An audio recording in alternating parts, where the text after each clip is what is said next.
YouTube here. Okay. Everyone should be ready.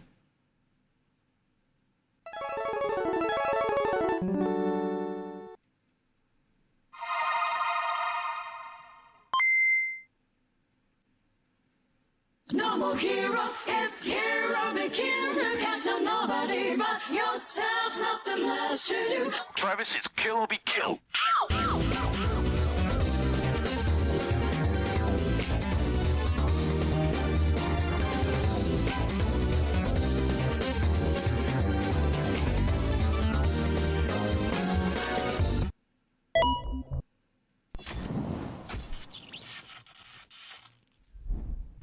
Oof. All right. Thank you guys so much for waiting through that starting soon screen. My internet's finally alive again. It has been fixed, so that's why we ended up having to miss the Monday stream, because I had to take an extra day just to make sure everything was okay, everything was cool, that hopefully the internet wouldn't just randomly cut out on me like it has been for the last few days. Found out what the issue was. Apparently it was our modem. Our modem was a little older than it should have been. And apparently the optimal lifespan for them is around 2 years if you're going through Xfinity directly. As for like other modems around, I was not 100% sure. But yeah, apparently that was our issue. Our modem was just old and couldn't do it anymore. So hopefully today will be a better day. We're going to try things today, see if everything ends up not crashing, not randomly dropping frames, or not freezing the stream. Man, it was driving me wild. I think it was going on for about a month and a half, almost 2 months. Just really trying to see if like we could have fixed anything on our end, but nah, it was literally just our modem. And the fact that there's been like big issues in the region with Xfinity in general, so I wasn't 100% sure what it could have been. But now I know for the future. But yeah, today's mental health topic is just gonna be just taking a day when you need one. Because I think after all that, as well as like the stress of a full-time job and other things I got going on, definitely needed a day to reset mentally and just to come back to things, which is never a bad thing, right? Sometimes it's what you need in life. Sometimes you just need a day, a couple seconds, a minute. Some people, they just need a few hours to themselves to just kind of like reset without having to help out someone or do something for somebody else. They just sometimes need time to sit down and do something for themselves. And sometimes doing something for yourself means doing nothing at all. It's very nice to just be able to sit there and do nothing, because not everybody has that privilege. Sometimes there's people out there who have to spend every waking moment working or doing something productive, which is unfortunate, but it does happen. Let me scoot a little closer here. But yeah, I think remembering to take the time out to relax in between spouts of whatever it is that you may be doing, whether it's working out, working a job, being a parent, or sometimes being a good husband, being a good wife, being a good partner, just in general, doing chores, whatever it is, just being able to take 5 minutes to just sit there and relax without feeling guilty about it. Especially with the current state of the world, I know if you're not constantly working or doing something to improve your situation, it's very easy to kind of like spiral out and think that you're not doing anything worthwhile, which just isn't the case. Sometimes the best thing you can do for yourself and for productivity is just to take a break and reset and come back fresh. But yeah, that's going to be like the main theme of going forward today. I didn't want to just like sit up here and preach for too long, for 2 hours or anything like that.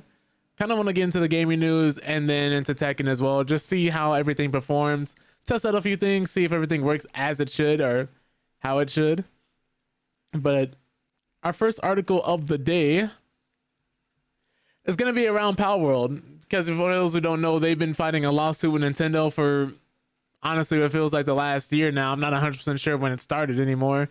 But, you know, instead of making good games, Nintendo's out here suing the competition and dropping patents on their heads. But apparently Power World is unfazed because they're going to be leaving early access in 2026 with a massive amount of content, allegedly. So, a developer behind Power World, Pocket Pair, has revealed that the game is finally set to leave early access in 2026. No exact date has been set for Power World to release at the moment, but it's good to get confirmation that it's on the way. Now, Power World's initial release at the start of 2024 was gargantuan. The game had amassed a peak concurrent player count of over 2.1 million on Steam, making it one of the most played games ever on the platform.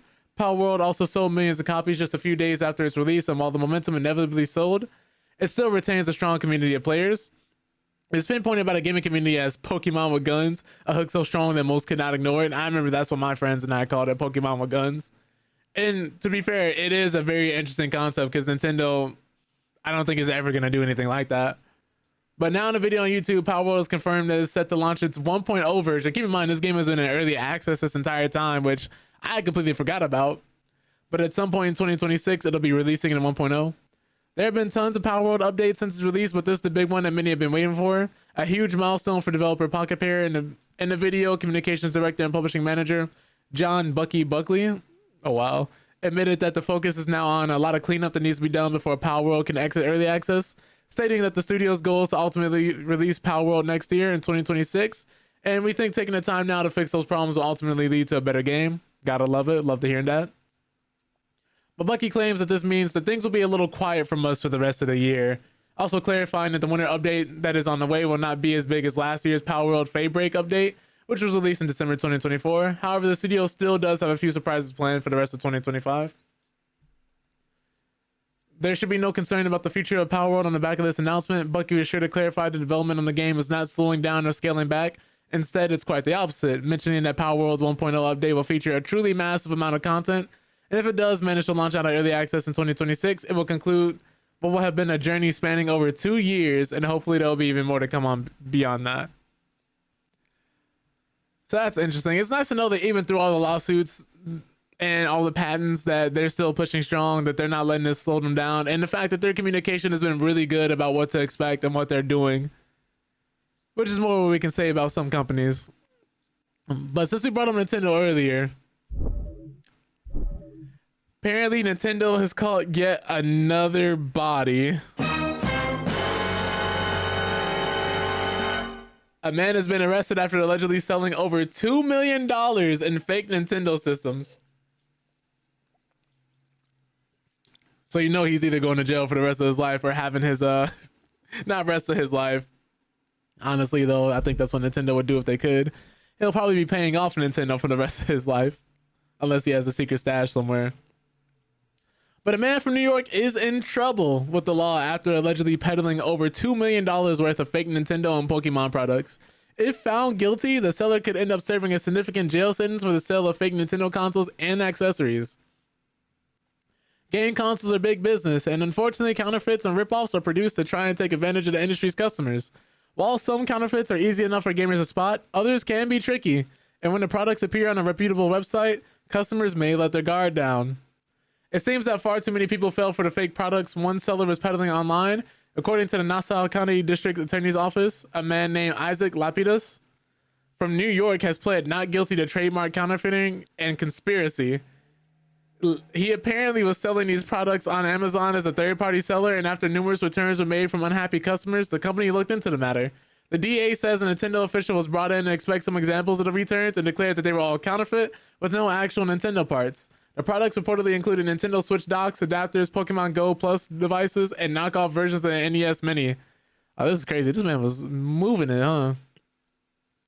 But after the discovery of the illicit sales, investigators took a look at the warehouse Lapidus owned, and it was found to be full of the fake products. Currently, he's looking at a potential 15-year sentence in prison if found guilty. But the charge could potentially get worse as the investigation is looking at other products found in the warehouse that may also be counterfeits. Now, Amazon has since blocked the seller accounts and removed any remaining listings of the fake Pokemon and Nintendo products. This is crazy. But unfortunately, there have been numerous cases of counterfeits and crimes surrounding Nintendo and Pokemon products just in 2025. In Italy, cops discovered a game counterfeiting ring and seized $50 million in fake retro games, while a man earlier in the year ripped off Pokemon TCG sellers with counterfeit cash. Over the years, fakes and counterfeits of everything from Pokemon cards to amiibo to toys have been discovered. To reduce the risk of getting ripped off, gamers should take care to inspect any potential purchases carefully before buying. And keep in mind that if a deal seems to be too good to be true, it just might be. Ay, man. It's unbelievable. Imagine, Nintendo has set a trend here, right? They've been ripping off their fans so much for so many years that now their fans have been directly inspired by Nintendo and they're ripping off other fans. It's crazy, man. It is insane. But for those who are unaware of the patents and stuff Nintendo had actually thrown out against Power World, which is crazy for them to patent this specific thing, because if we really want to go into it, this patent is about summoning monsters in an open area to fight other monsters, which is something another game by the name of Shin Megami Tensei did before Pokemon ever did. But Nintendo saw that and was just like, you know what? It's ours now. I really don't know how to feel about this. How are they getting away with this? Who let this patent go through? But this headline goes to read that are Nintendo's controversial new patents a disaster for game design, as there are fears it will limit indie developers' creative freedom. Now, Nintendo's full of surprises. Just recently, there was an announcement of Super Mario Galaxy movie and a bizarre decision to revive the company's biggest flop ever and the upcoming Virtual Boy for the Nintendo Switch. And then there's the matter of the controversial new Nintendo patents that appear to grant the company ownership over the entire game mechanics. Now, this is approved by the U.S. Patent and Trademark Office. Oh, well, so we do know who approved it. This month, the so-called Pokemon patents have sparked huge concern in the gaming sector because of their apparent breadth. Will they be ignored, or could they create a chilling effect on the indie game developers? So for those who don't know, this patent, well, actually, I think they'll get into it here. Nintendo and the Pokemon Company have been granted patents giving them ownership over certain in-game mechanics. While they were filed in 2023 and 2024, they were granted this month. And this is the demonstration, I believe, of the person summoning the monster in the open to battle another monster here. Like a proof of concept. But this first patent covers a mechanic which players can summon a sub-character, for example, a Pokemon, pet, or ally. So think of any game, Final Fantasy, Persona, Shin Megami Tensei, any RPG, really. MMOs with summoner or pet classes. Borderlands 4, the Siren class would have fell underneath this, and the Necromancer from 2. But in which after this ally has been summoned, which will fight when told to do so if it appears near an enemy, the sub character automatically moves to find an enemy, and battles can run on autopilot after the sub character has been sent in the direction. So that's this first patent. The second one covers mechanics for mounting and riding objects over a terrain other than the ground.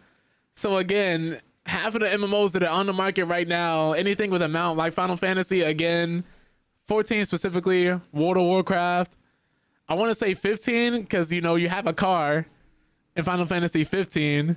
Dragon's Dogma when you're riding the cart. Like, how these are so general. It's very hard to tell what all this is going to affect, what all this is going to enforce, and what all Nintendo's going to like bother to push this in on. But according to the documents, the patents cover games on a device with storage. So basically any console or PC, and a game in which a player character can be moved around in a virtual world. The patents have direct relevance to an ongoing lawsuit against Power World, against Pocket Pair's Power World, which Nintendo accuses of copying some of its designs and concepts. You know what would be crazy? Imagine you wanted to ride in a taxi in GTA and Nintendo's like, That would be insane, because technically that fits under here. Riding objects over a terrain other than the ground. Like, what do you mean by objects? But this is insane. However, developers are concerned that they grant Nintendo vast ownership over gameplay that has long been established in other games like Elden Ring, oh yeah, with the horse, Red Dead Redemption, Final Fantasy, and Digimon, as well as Power World. And there are fears that the lawsuit against Pocket Pair could just be the start of a plan for further legal action against competition. Now, there are concerns that the fear of legal action could threaten future Creature Collection games, preventing developers from using the patented concepts and methods. How dangerous are the so-called Pokemon patents? Some argue that they contain technicalities that suggest the intention was to protect the specific system in Pokemon Legends Arceus. Because, funnily enough, this could cover skate. Because you're technically just riding an object over a terrain other than the ground when you grind rails and things of that nature. Like, how far is this gonna go, especially with the craziness people can do in that game, where you can like literally come off the top of a skyscraper and go flying through the sky? Now, I don't think Nintendo is actually going to go out of the way to enforce this for other games. I think while their lawyers are good and while they do have a lot of resources, they don't have infinite resources to take on a company, I would say, like Take-Two and EA all at the same time. But no, I think this is directly just going towards Power World. But apparently Nintendo got a patent for a very specific method of handling summoning. It has a conditional branch of summoning with auto/manual modes, while staying in a persistent field system and being able to direct movements or chain fights within a consistent state machine, aka the exact method of how Pokemon Legends Arceus they felt it was unique. But speaking of Eurogamer, Don McGowan, former chief legal officer for the Pokemon Company, claims that the patents will mainly be ignored and that they wouldn't hold up in court because there are so many games that predate the patent it could be used as evidence of prior art. Power World's maker is already doing just that. In its defense, it cited a list of 25 titles that it says already use similar mechanics, including Monster Hunter 4G, The Legend of Zelda, Ark, Craftopia, and Final Fantasy XIV. J.Deep says, hey there you handsome fucker. One thing's for certain, two things for sure. My name is Day Off and I can't think of a single time you felt guilty for taking me. If I could recall the ways you've taken me, we'd be here all day. So let's start. 1. From the front. 2. The back. 3. The side. 4. By surprise. 5. In my sleep. 6. In my dreams. 7. In the shower. Boom, boom, boom, Tony. I you know, I can explain. You know, it's not. I mean, it's very descriptive, but I promise you, you know, it's not. It's not, you know, exactly what it sounds like. You know, Dre, what's up? You know, we're just talking about some gaming news. These Nintendo lawsuits, yeah, Power World. You know, you know. Oh man. Oh shit. Here we go again. Add that to my redeem is crazy. That is one of the more wild ones. Lord. But I hope you guys all do. Hope you guys are doing well. Well, I assume you guys are doing well now, having a good laugh in the Discord. We were just talking about these Nintendo Power World patents. And how Power World is fighting the actual, what's the word for it, lawsuits still to this day, which is going to be coming out in 1.0 next year. Like, they're going to be having their full release next year. I didn't even know the game was still in early access, but apparently it'll be a huge update. And they'll still be dropping some smaller ones this year before the year's over. But welcome in. But I think this is the last part of this article. I'm sorry, my brain is a little scattered now, as you all know. But others fear that Nintendo patents could be used in bad faith, as quoted by PC Gamer. Games industry lawyer Richard Hogue fears their existence could dissuade developers from implementing a mechanic. Florian Muller, an intellectual property activist cited by GameSpray, agrees that saying the biggest concern is the legal uncertainty due to the vagueness of patents. He fears this will be most felt by indie developers that don't have the resources to defend themselves from legal challenges and may prefer to redesign a game mechanic over the threat of legal action. So if y'all don't know, these are like some of the newer patents Nintendo has thrown out into the wild to go after Power World and protect their new games. What is really like killing me is this one specifically right here, where this one covers mechanics for mounting and riding objects over a terrain other than the ground. And while this is kind of broad, think about how many games this could truly affect if Nintendo really wanted to be like about it and fully enforce it. If they wanted to just bully another studio, because this covers skateboarding, this covers driving cars, this covers riding another mount, this covers technically anything flying. Like, I really just want to see how far they push this and how far they go with this. But apparently Nintendo hate is getting so bad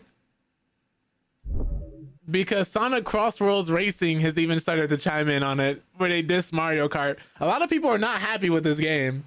A lot of people are not liking Mario Kart right now. Has anybody in the chat been playing it?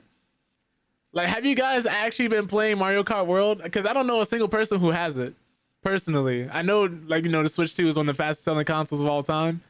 So somebody's out there buying it, but I don't know, man. I hear the open world is empty and the way they did the races. And I looked at a bit of gameplay myself and just looked at some reviews, and I don't know, man. But apparently Sega is capitalizing on this because they just dropped a bold new ad for their upcoming kart racing game, Sonic Racing Crossworlds. And apparently it takes some jab at Nintendo Switch 2 launch of Mario Kart World. and it's attempting to become the Super Smash Bros. Of kart racers, as it's inviting a host of familiar faces, not just from Sega, but from the wider gaming world. So far, Crossworlds has confirmed Joker from Persona, Ichiban Kasuga from Yakuza 7 and its sequel, Joker from Persona 5, of course. But it's also bringing in legendary characters from massive franchises like Minecraft, so Steve, Pac-Man from Pac-Man, SpongeBob from SpongeBob. There's somebody else I'm missing too. We got some other ones. I believe some Avatar The Last Airbender characters as well. So it's going crazy. Yo, Q from the boot. Thank you so much for the follow. Welcome to the Panda Army. Appreciate that. Hope you're doing well. We're just discovering some gaming news in between me being harassed by everybody in the chat. But apparently, as a launch title of all new Switch 2 console earlier this summer, Mario Kart World's biggest draw was its open world exploration across a large, diverse map of biomes, which I'm hearing people hate. But as this generation's first game to take the leap up to $80, there was quite a bit of controversy surrounding Mario Kart World's release. However, the game seems to have sold very well, despite this, moving well over 5 million copies in June alone.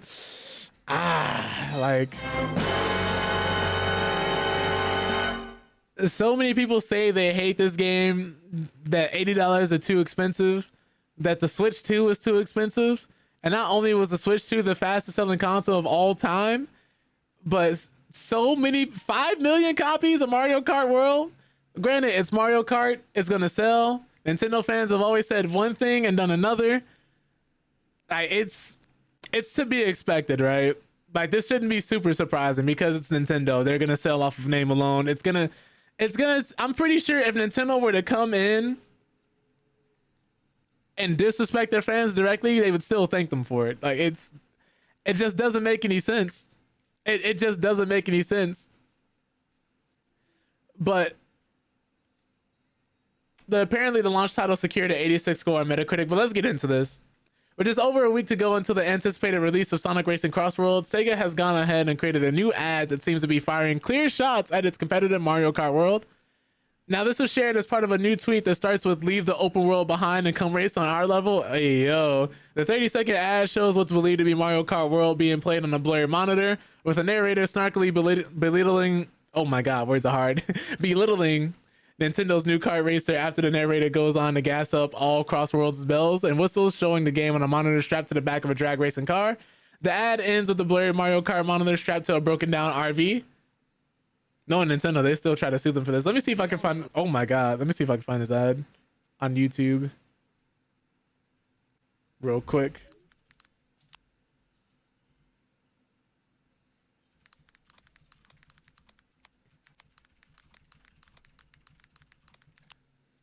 Let me see if it dropped. And let me pause this. That was a little loud. I apologize if anybody else's ears got nuked. All know that kart racing game. It's great. We don't need to show it to you. But what if you can blast through and race on a whole nother level? What if you could warp across different dimensions? Fully customize it. Now, I want to say I really did enjoy the game. It's just $70 is a bit much in this day and age. Build out your machine and compete head-to-head across different platforms. Or, what if you want to roam around on the open road?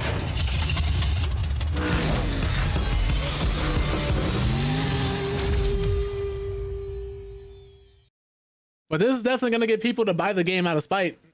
That's a smart commercial, and that's even smarter timing, because even some of the most diehard Nintendo fans, as much as they will take, and as many times they'll be disrespected by Nintendo just to buy the next console or next game day one, there are some of them that are starting to wake up. There are more and more videos of people being upset with Mario Kart World, being upset with Nintendo's business practices, and these lawsuits are not helping.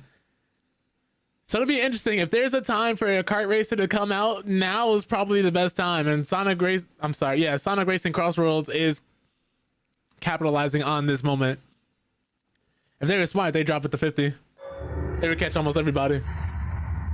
But it's important to note that the rest of the tweet reminded Sonic fans that Sonic Racing Crossroads is set for its early unlock period 1 week from today for those who purchase the digital deluxe edition of the game. But then Nintendo Switch owners won't be able to access Crossroads early, as Nintendo doesn't typically support 3 days early access periods for any game. It's unclear why Sega decided to create an ad like this that jabs on Nintendo, as the two Japanese gaming giants have been friendly in the past with collaborations like the Mario and Sonic at the Olympic Games series. How old is that series now?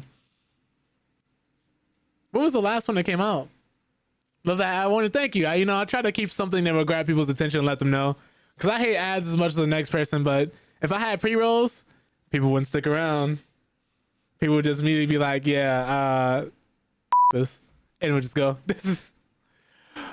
But fans of both Mario and Sonic agree under the tweet that the ad just feels like Sega and Nintendo's classic 90s rivalry, which is a good sign. We like competition. But Sonic Racing Crossroads is set to release next week on September 25th, Xbox, PlayStation, PC, Nintendo Switch, with a Switch 2 release planned for 2026. It'll surely be interesting to see how well Crossroads sells compared to Mario Kart World as a $70 game that won't be exclusively tied to a brand new console. I think this will be on the PS4 and other last-gen consoles as well, so a lot more people will have the chance to play this, and a lot more people will have the chance to experience that. It's kind of crazy seeing games still come out in this day and age for like the PS4 and original, well, not the original Xbox, but the Xbox Ones. Speaking of that, y'all remember they put Marvel Rivals on the PS4? Like, that's gone live. I don't know if anybody has seen anyone play it on the PS4, but apparently it's a thing now. If you hear an explosion in a neighborhood, it might not be a bomb or a car crash. It might be somebody booting up Marvel Rivals on PS4 and opening a Doctor Strange portal. But somebody please take this man Randy Pitchford's phone away, because he can't stop tweeting and arguing with trolls on Twitter. This has been... Borderlands is a game. Borderlands 4 specifically is a game that has actually managed to defy expectations. People were expecting this game to flop, bomb, not sell well. It's one of the biggest Borderlands releases on Steam, even through all the performance issues that it has on PC. This is an Unreal Engine game. And when Unreal Engine games come Unreal problems. It's unbelievable. Because they're known for being unoptimized. They're known for developers like being buggy, their games crashing, not working properly. And it's gotten even so bad that the CEO of Unreal has had to say himself that, yo, it's not us. It's not us. It's the developers not optimizing and using our engine correctly. Embarrassing. But now we have Randy Pitchford responding directly to the Borderlands 4 PC criticism. If you were buying, reviewers have had to state before that day one patch, they had stutters, crashes, bugs where enemies were spawning inside of walls and they couldn't finish their quests, bugs where the NPCs weren't speaking. This was unplayable. But it's gotten so bad where they dropped the day one patch. It fixed a lot more of the significant issues, but still has issues nonetheless. People with 4090s were having issues. People with 5090s were having issues. And regardless of how strong your PC was, you're probably still struggling to get the game running at a consistent between 60 to 80 frames. Not everybody's going to have these problems, mind you, but enough of a majority for the CEO to have to directly respond to the criticism himself. Somebody please take this man's phone away. But if y'all don't know, this man has gone viral a few times for quite possibly being the most negative PR for Borderlands 4. Everybody unanimously has said, like, once the game works, it's good. Once you get past the bugs and issues, it's good. The game itself, great. The story, you know, it's what it needs to be after the streamer twins from 3. The Timekeeper is actually a decent villain. But Gearbox CEO Randy Pitchford has responded to social media users criticizing Borderlands 4's PC performance. Pitchford is no stranger to controversy, and a fourth mainline entry in Gearbox's looter shooter series has been stirring up contention since before its release. But the game has still gotten off to a decent start. But however, not every Borderlands 4 player has had a great experience, and their comments on the matter seem to have rubbed the studio's bosses the wrong way. Despite the rocky road to release, things have largely gone well for the latest Borderlands title. It only took an hour for Borderlands 4 to pull over 140,000 concurrent players on Steam, which is a marked improvement over the 94,000 simultaneous users Borderlands 3 managed. But at the same time, as more PC users have tried out the game, some cracks have started to show, and now it's snowballed into a heated argument between upset fans and Gearbox Software's captain. This man was telling people to code their own engine. The CEO of the company is arguing with trolls on Twitter, telling them to code their own engine. What?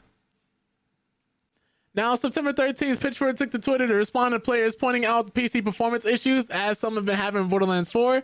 In one instance, the CEO sarcastically told the user to code your own engine and show us how it's done, seemingly accusing him of implying the Gearbox dev team doesn't know what it's doing and that they could do better. In another tweet, he claimed that despite the noise around the issue, less than 0.1% of users have reported valid customer service tickets. Now, I don't know how many people you guys know, but how many people do you know have been dedicated to a game enough to actually go in and fill a ticket on customer support about issues that are having, rather than just going to Steam and just flat out refunding the game or asking for their money back or just not playing it anymore? The data is kind of skewed here because not everybody's going to be dedicated enough to go in and fill out a ticket and expect a response back, because most of us have been screwed over by customer service once or twice in our lifetime. But all of this started when people began to notice Borderlands 4 was facing major performance problems on Steam, with some players only managing to reach 30 or 40 FPS. While Pitchfork has said that Gearbox is trying to help everyone who has real issues, there are clearly still fires yet to be put out. Oh god, let's read the tweet in its entirety, right? Oh god. So we have the whole thing here. He had to put the slash sarcasm at the end here. Oh my god, hold on. Let me read this. So you mean to tell me this man woke up on Twitter, got up, and decided the first thing he was gonna do is argue today? Because as someone in response to the DLSS options and him telling you to adjust the settings, somebody responded, just an idea here. Let me zoom in so you guys can see it. Make your game look good without relying on AI upscale. And that really hurt Randy. It really made him feel sad. It really got a rise out of him, because he immediately came back to say, code your own engine and show us how it's done, please. We will be your customer when you pull it off. The people doing it now are clearly dumb and don't know what they're doing. And all the support and all the recommendations, code, architecture from the world's greatest hardware companies and tech companies working with the world's greatest real-time graphics engine coders don't know what you seem to know. LOL. But he had to put that slash sarcasm here at the end. You know, the man was just grabbing his phone through tears, being like, you know what? It's crazy. It's crazy to see this. Immediately after that, touched the nerve, Randy. You acted so terribly. IGN and Dexterdo had to comment on this. Jesus, man. Oh, no. Put the phone down, Randy. Put the phone down. He even went on to say, like, you know, like we said before, the rates of the actual tickets. Apparently, customer service reports for Borderlands 4 at roughly 1 point or so of installs using that simple rounded ratio. This is dangerous, by the way, if you want to do something like that, because this data could be misconstrued so easily. But more than half of the tickets, less than 0.55% of customers, are users reporting difficulty with their Shift accounts, lost emails, access, etc. But these comments are far from provocative statements from Pitchfork. The CEO has also blamed Borderlands 4's PC performance shortcomings and subpar hardware, saying it's a premium game made for premium gamers. Oh my god. Where have we heard this before? This sounds like some EA would have said. EA or even Ubisoft, when they tried to tell us, you know, Skull and Bones was a quadruple A game. Like, that's insane. But apparently, while the title's recommended specs are notably steep, some users have claimed they meet the minimum requirements but still have encountered some difficulty. Patches will undoubtedly come in the future, but when that will happen and how well they'll address players' concerns is uncertain for now. Pitchfork has faced public backlash over incendiary comments before the game was even out. At one point, he even said real Borderlands fans will pay $80 for the game, as controversy arose about its cost before Gearbox confirmed a $70 price tag. That situation is largely fizzled out after fears of a higher price were assuaged, but it remains to be seen how things will go for Borderlands 4's PC performance going forward. I'm sorry, I just gotta Google this real quick, y'all. We're learning today. Make an unpleasant feeling less intense. How do you pronounce this? Assuage. Okay. I had to know.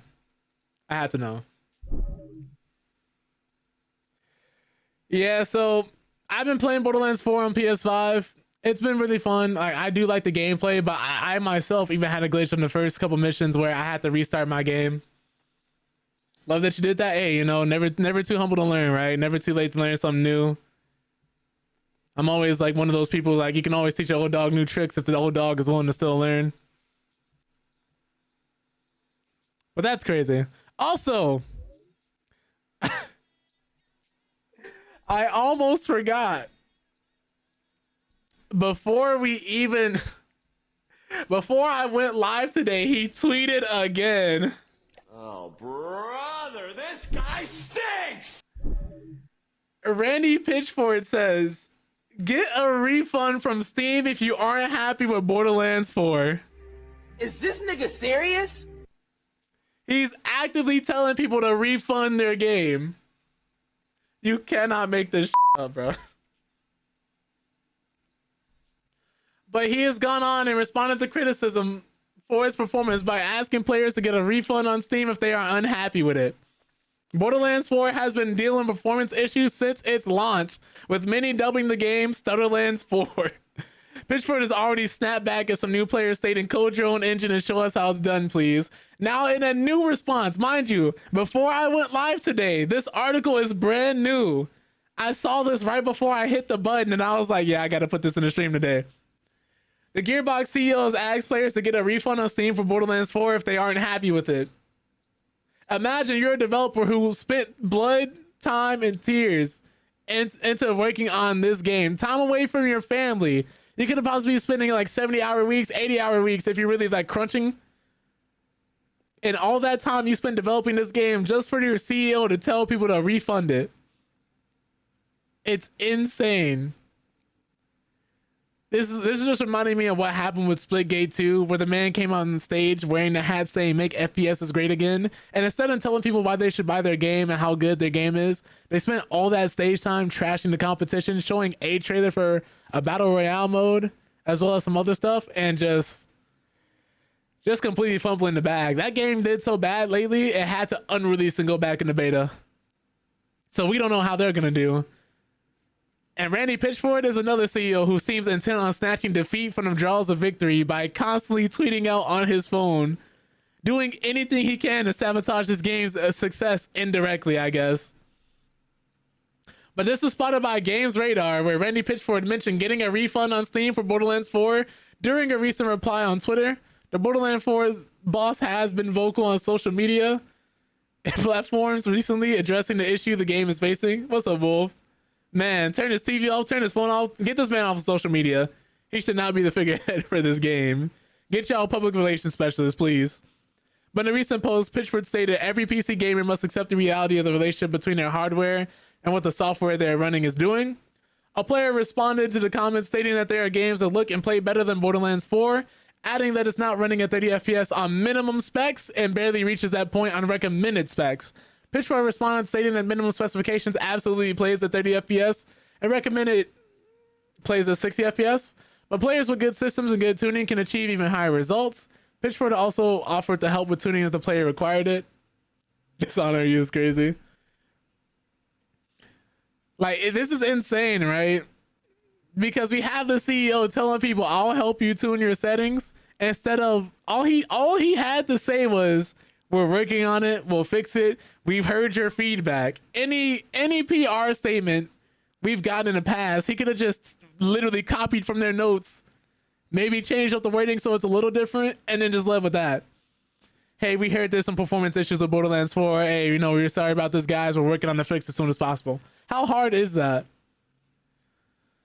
But you know, big responsibilities, big paychecks, big egos. You become the CEO of a company for so long, you start losing touch with reality. You start losing touch with how the average man thinks, the average working person, what they go through, their specs. There's people still trying to look at new games coming out and asking people if they can run on the PS4. What are we doing here? But the player responded again, stating that it took him days to get Borderlands 4 to a tolerable state. And even with their best setup, the game provides poor performance unless the player concedes delayed inputs. For those who don't know, it's like frame generation, where frame generation can help you get a lot more frames. but it's noticeable input delay, which is why almost nobody uses it in a multiplayer game like ever. It's noticeable, especially if you have like, what's the word for it? Great hardware. If you're someone who can pick up on little inconsistencies like that, where you press a button and all of a sudden input goes through later. It is crazy, man. But the player also spoke about how they don't enjoy being told or having to use DLSS or things like it, and of course frame generation. They concluded stating, would you be happy buying a vehicle and finding out the only way you can go 60 miles per hour is by wearing drunk goggles?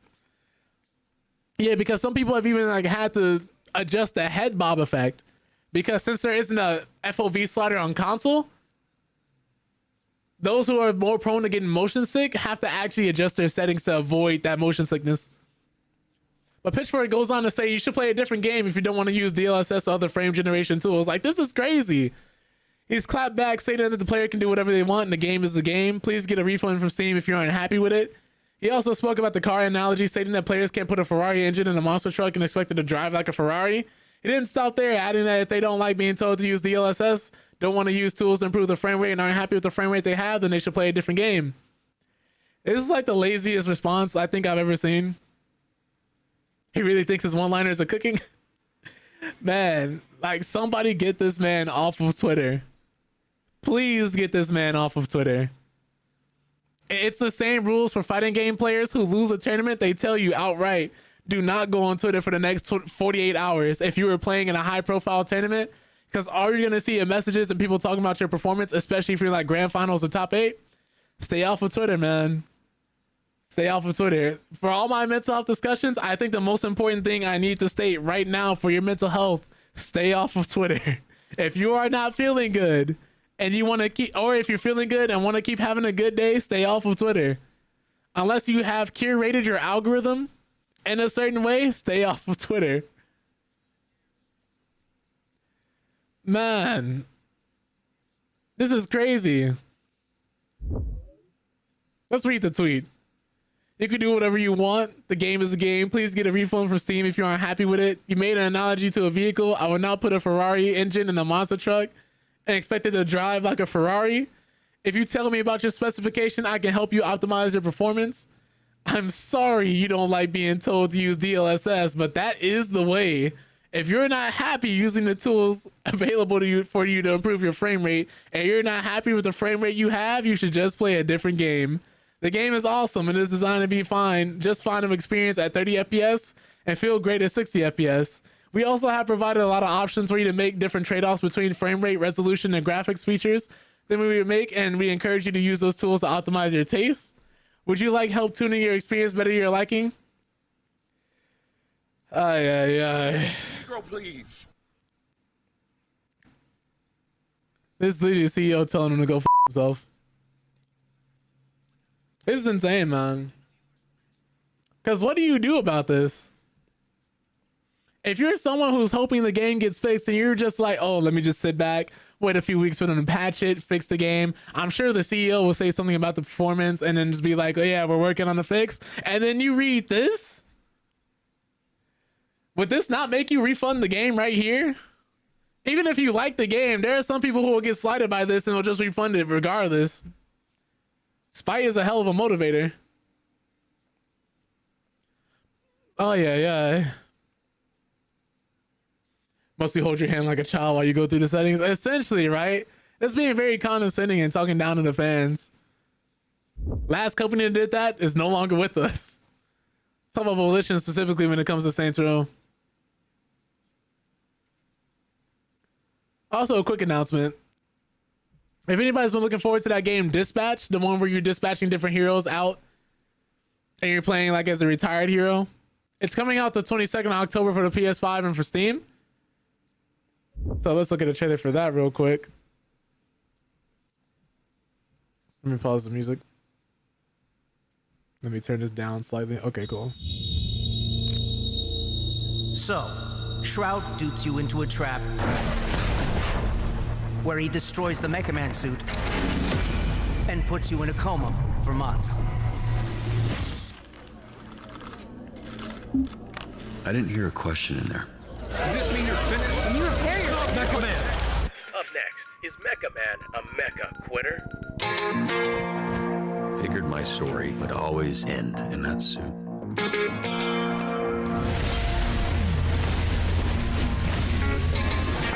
It's time for you to accept that you don't got it anymore. We need you behind that desk to help actual heroes. Now, get your flat ass off my bench. Hey, yo. Looks like the Red Ring was behind this. No problemo. Can I get ice down here? Got it. I need you guys to focus.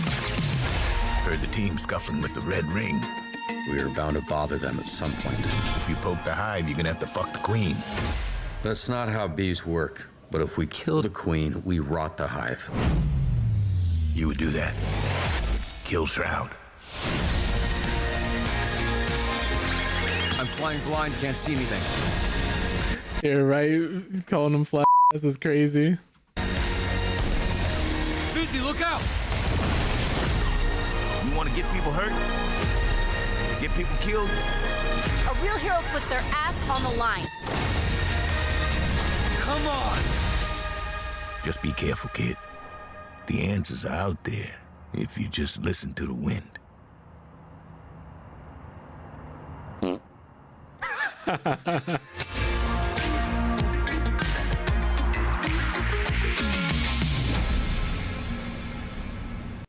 And there's some people out there that will tell you gaming is dead.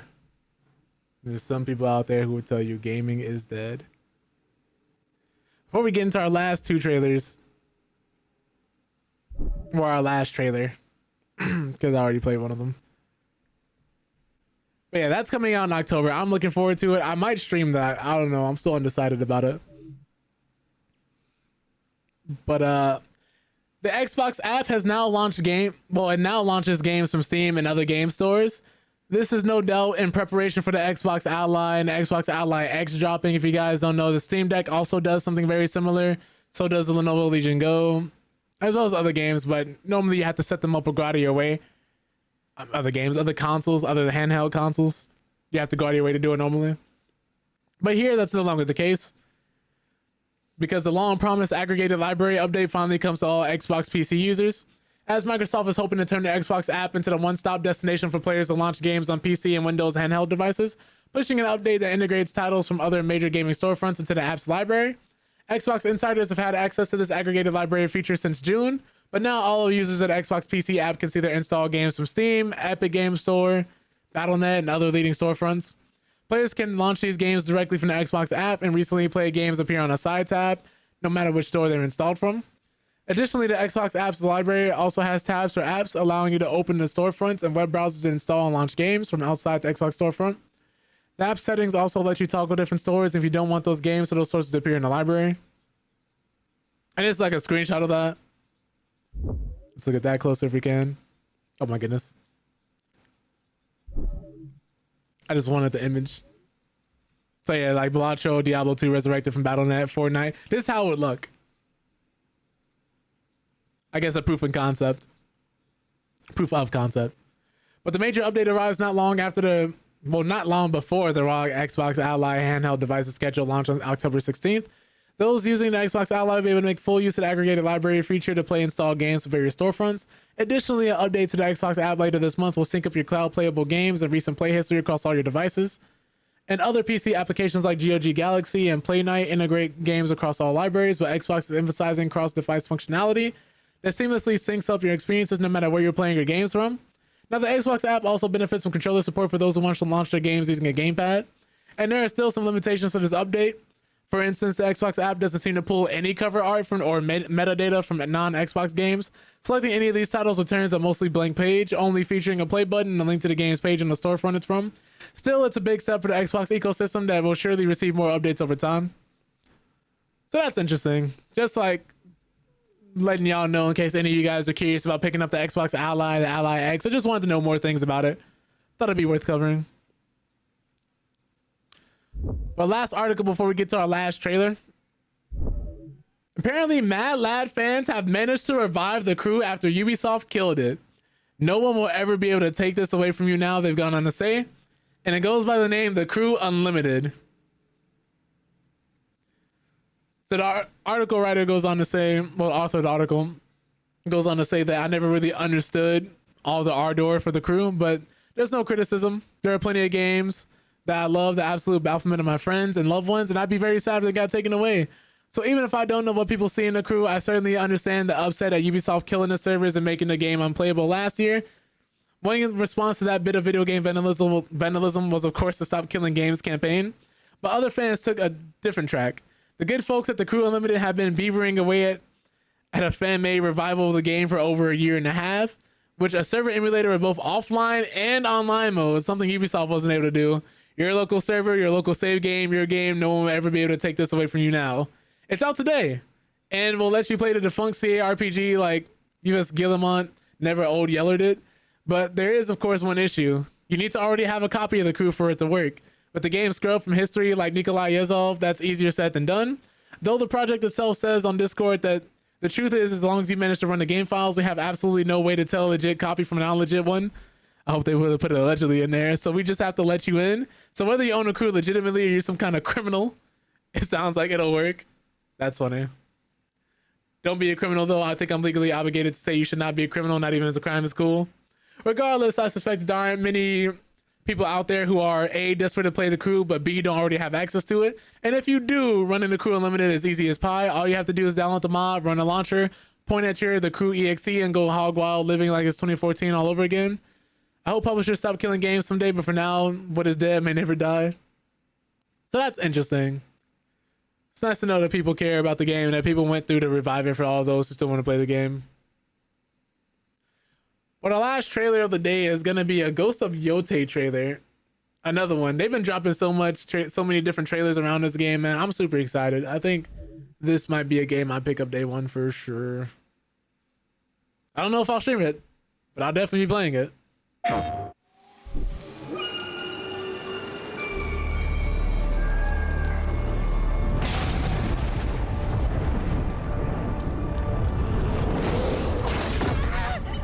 Hey, yo.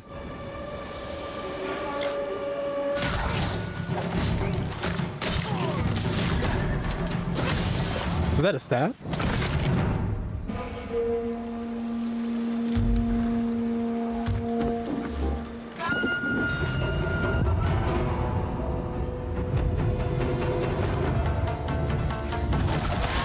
Oh my God.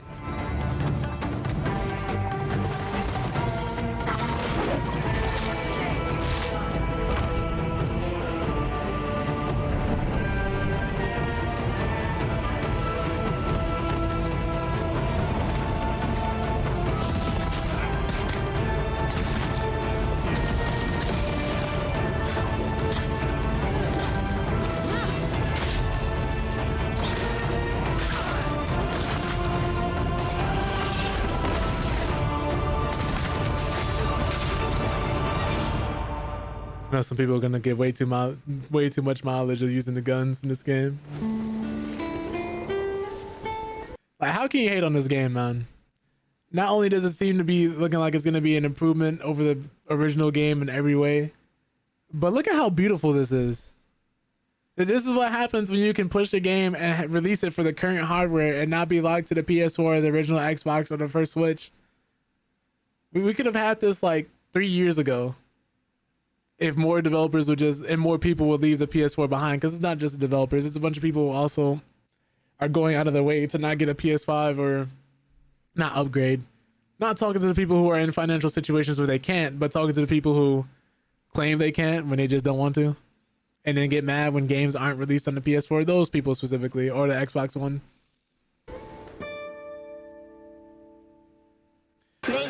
But it's coming out October 2nd, so if you guys are looking forward to Ghost of Yote, again, you know, it'll be coming out then. Now we're going to be switching over to Tekken. Let me actually boot this up.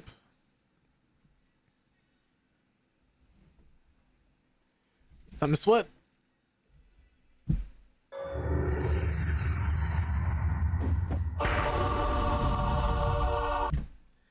I'm either going to get my original rank back or we're going to D-rank. Either way is fine. Most important thing is to learn. Let me switch the game over here.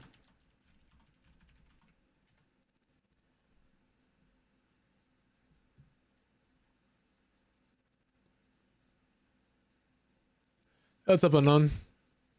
Hope you're doing well today. Appreciate you popping in.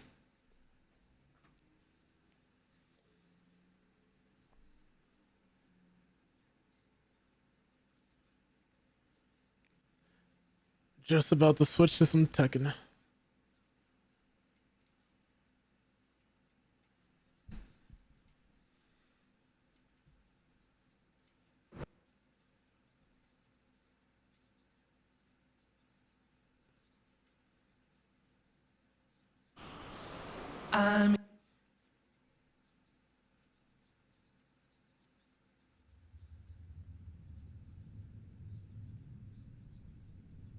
Okay.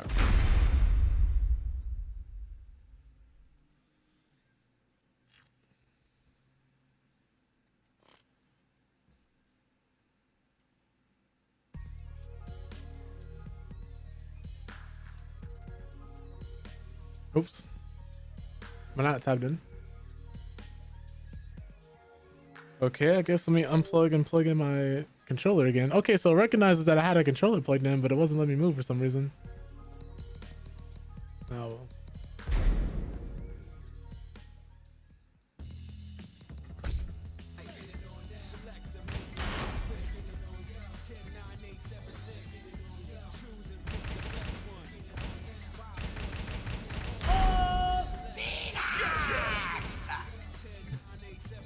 Oh.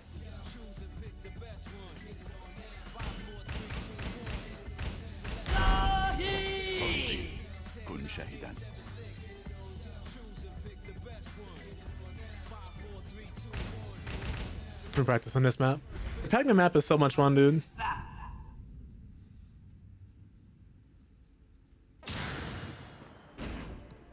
Let me pause this real quick just so I can actually... Oops.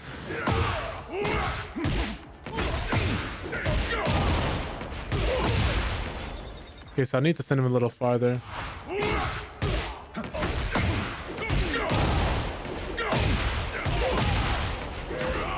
Just barely missed that.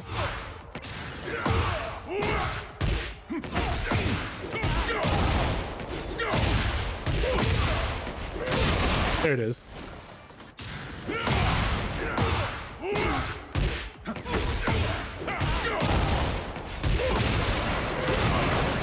Trying to like make sure I can hit certain combos without thinking about it as much.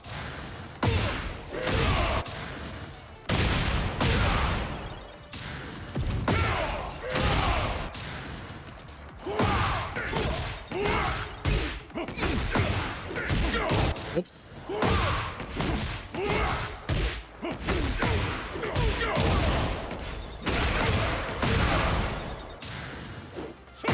Probably never gonna actually hit this against anybody who has reflexes. So I really shouldn't even practice this one. But it is good to know just in case.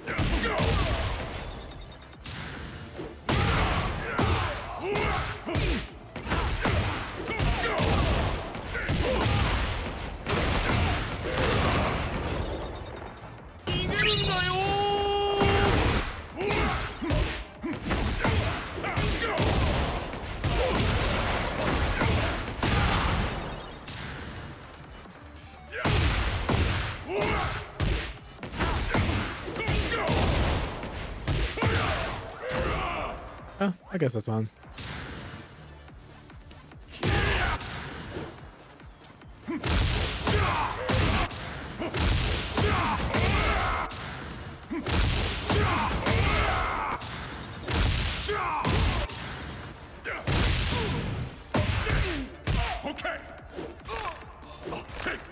One day I want to be cool like Max on Tekken 8.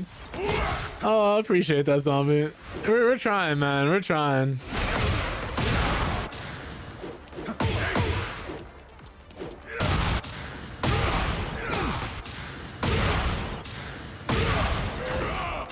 Does this work? It does.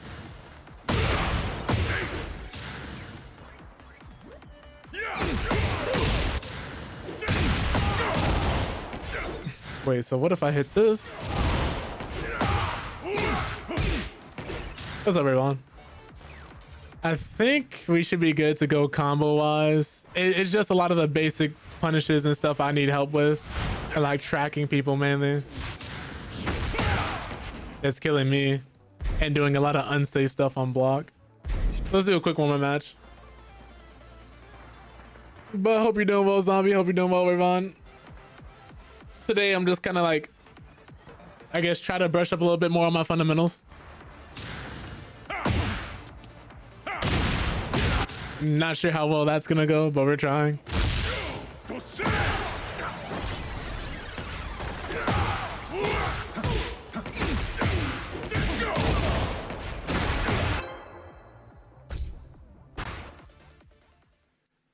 Yeah, apparently found out what my internet issue was. Apparently I needed a new modem. On top of the issues Xfinity has been having as a whole in our region. So I wasn't 100% sure what it was. Okay, cool, she's in. Oh, she's just letting it rip, okay.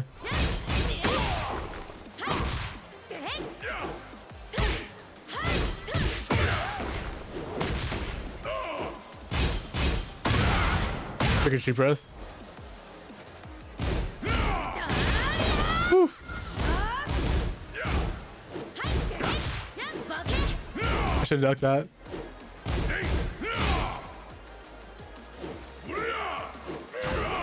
Oh shit, she's just sidestepping. Okay. Whoa! I haven't seen her use that yet. So I need to be conscious of what she wants to do here.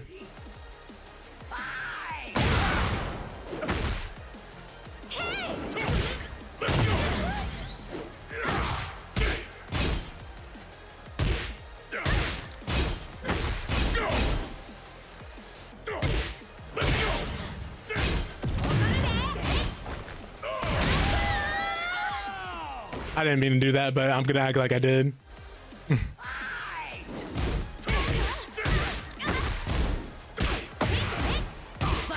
So she does that. Is that a frame trap?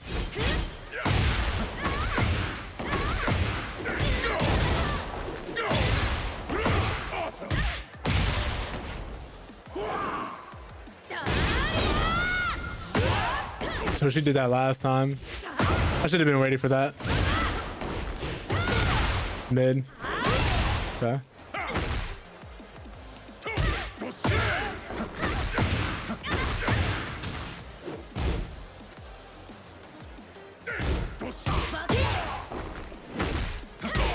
Whoa, she just let it rip, huh?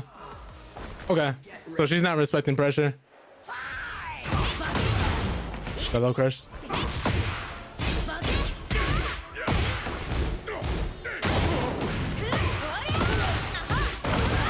Okay. Oh God.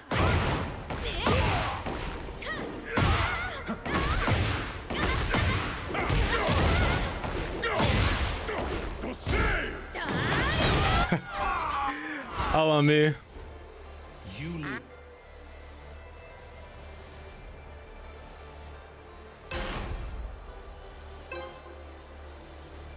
We can definitely take the next one though. You gotta play it clean.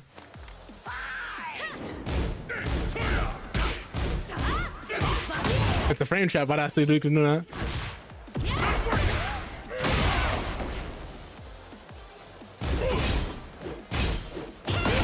Oh.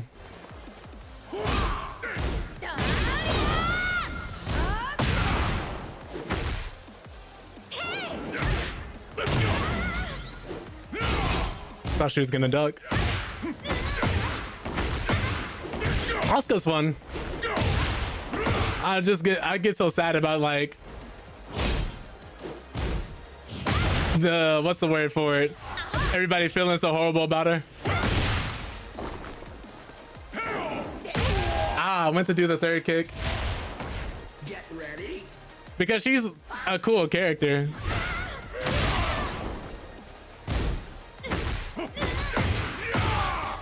Oh man.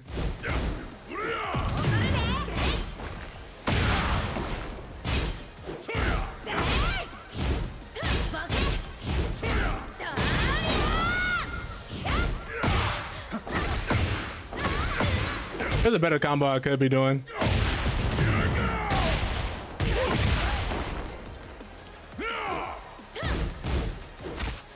That's a 2 throw.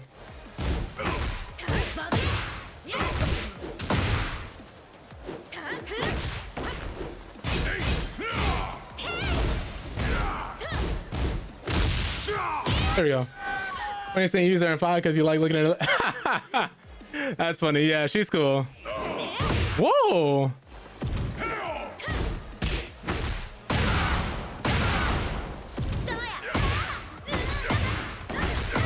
I have to get this combo out of my muscle memory because it's not as high damage as the other ones I could be doing.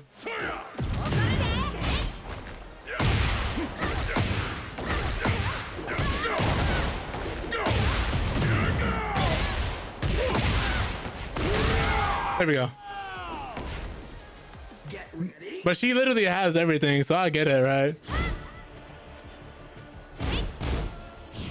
She just did it again. I didn't think she would. That's gonna hurt.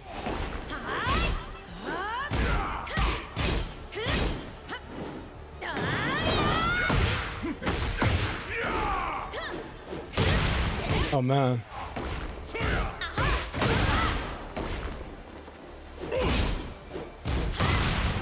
Why am I mashing? It's a 3-hit string. I could just parry it. Why am I mashing? I could armor.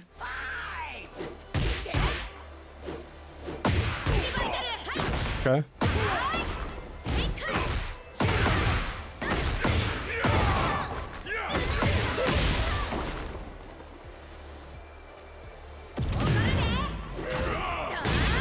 Yeah, I wanted to bait out the heat smash.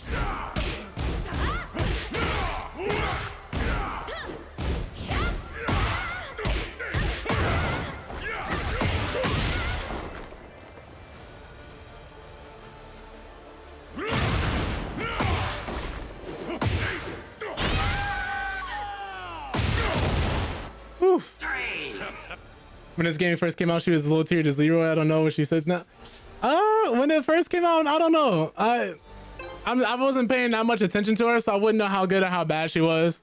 I do know most people share the sentiment that she's way overtuned now, but a lot of people in season 2 are, so I can't even say that that's anything that really surprises me like that.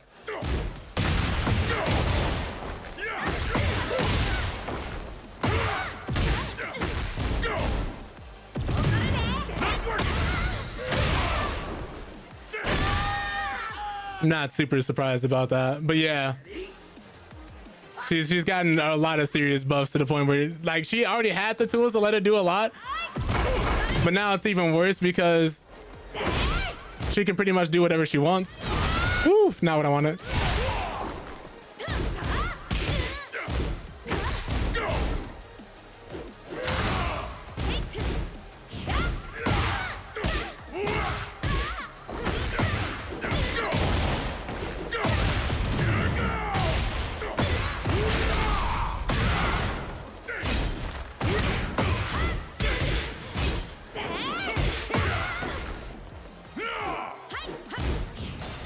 No.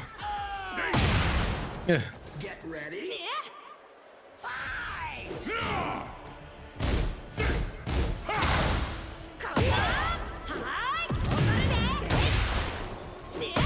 I thought I tried to parry that.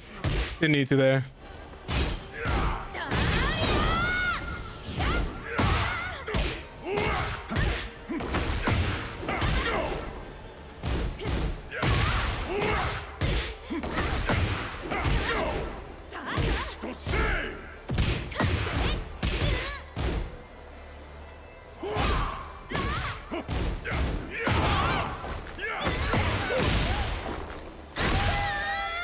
Oh, GG's. Victory! Noticing a few times she does a launch, she never does 2-1-2. Yeah, I've noticed that too. That's like one of her bread and butters, right? GG's. Get ready for the next. We're in the first to 2. I need to go in the ranked. But yeah, the punch parry, the kick parries, the low parries, the cans. I used to play a little bit of Asuka myself, so I know like the good stuff she can do and what was good beforehand because I played her at launch before season 2. And a lot of people shared around the same sentiment. Like, she really wasn't anything special. Like, she had everything, but there was something missing. So I guess the developers were like, oh, okay. And then just tuned her way too much. But I'm not someone who really, for the most part, cares about balance and things of that nature, unless it's something that's actually broken. Like Jack, when he was able to constantly put you in a make some noise loop, the bug where Paul would get a free hit that you could not block, like literally had an unblockable move to the point where people were cheesing you with that and just winning because there was literally nothing you could do. And once they put you in that loop, even if you knew it was coming, you just had to take the damage. Dragunov and Nina with a few other things, and just some stuff that was way too strong. Yeah. Like, well, once that stuff dropped in season 2, it was crazy. But then they started tuning a lot of that stuff down. No doubt that season 3 is going to be better, I think. Well, I hope, right? There is some doubt there, especially since after what we were told with season 2. But here's hoping that they fix the game and that they fully get in the state where they need it to be. I should have been using this as well. And when I do something like this, I need to... Whoops.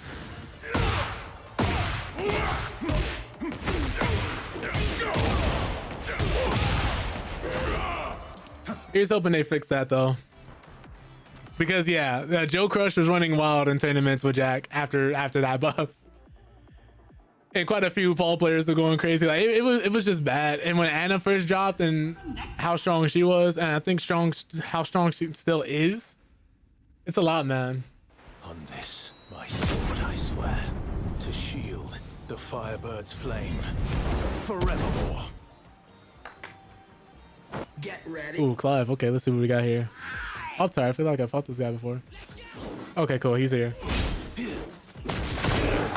Oh, the wolf. Ah. Okay. So I don't want to trade with this guy like that. The only fantasy here is yours.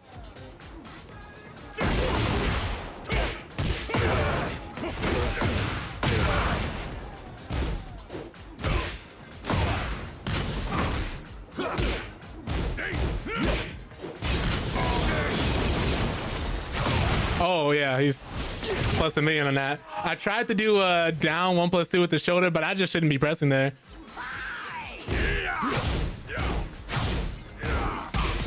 Yeah, that's fair.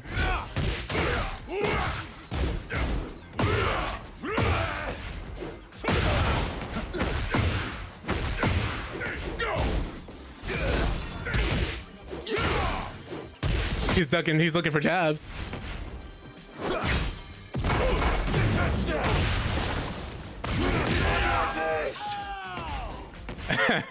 That's what the normal consensus was, but it makes sense since Final Fantasy was big at the time. They had done like 15 previously.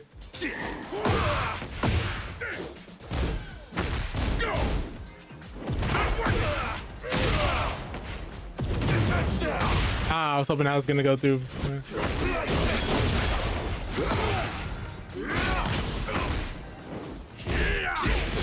That's punish.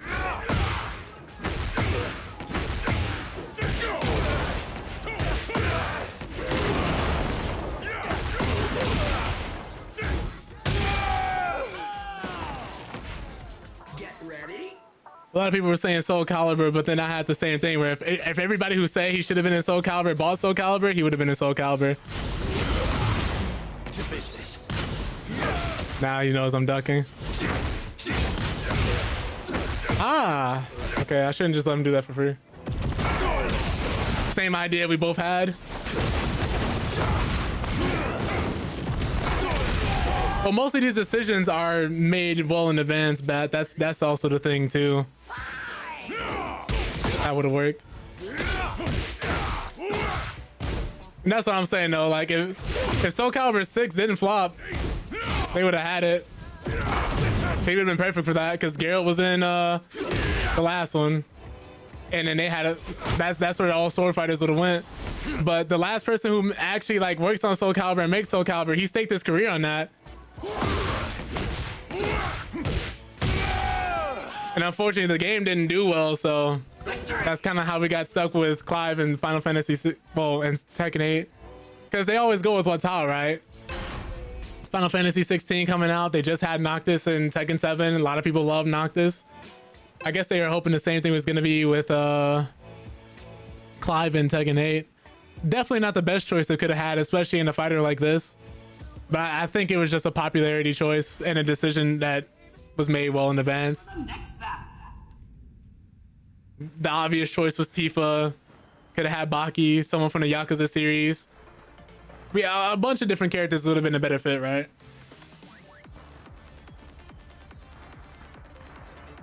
But I'm not sure. I guess they decided to run it back. Because Tekken 7 had some wild DLC, man. You're talking about the game that had Akuma, Negan, Noctis, Geese, Howard. Like, well, Akuma being one of the base roster characters. I wouldn't say he was DLC, right? Then we had Armor King, Julia, Anna, Lei Wulong. But guest characters in terms of craziness, definitely Negan came out of left field, and that was only because Harada's a Walking Dead fan. But to have Geese, Howard, and Akuma in the same game is still crazy to me. Like, that was fun. But a Yakuza character like Majima, because I want to say the reason why we haven't gotten Kiryu or anyone in Tekken is because Kiryu doesn't hit women. I believe the creator went on file for saying that Kiryu doesn't hit women. But Majima would have been a great pick. Ichiban Kasuga would have been a great pick. Quite a few other characters, right? I keep trying to go for this in there. I'm not quite getting it.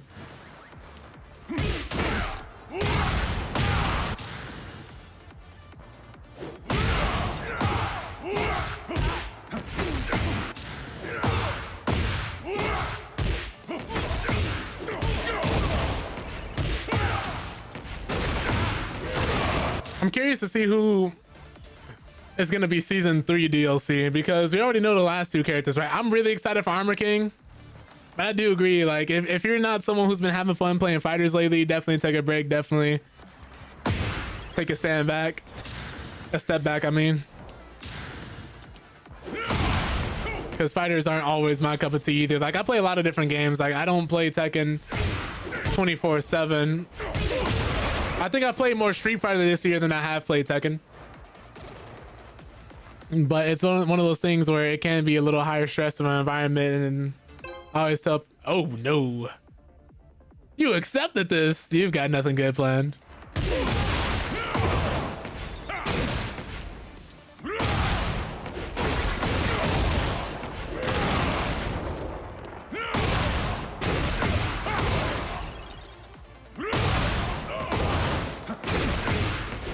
Oh, whoops. No, that's not gonna work. But yeah, no, definitely Sonic Crossroads. We were just talking about that. They dropped a new ad throwing shade at Mario Kart, which I'm 100% on board for. Oops. Oh, that works.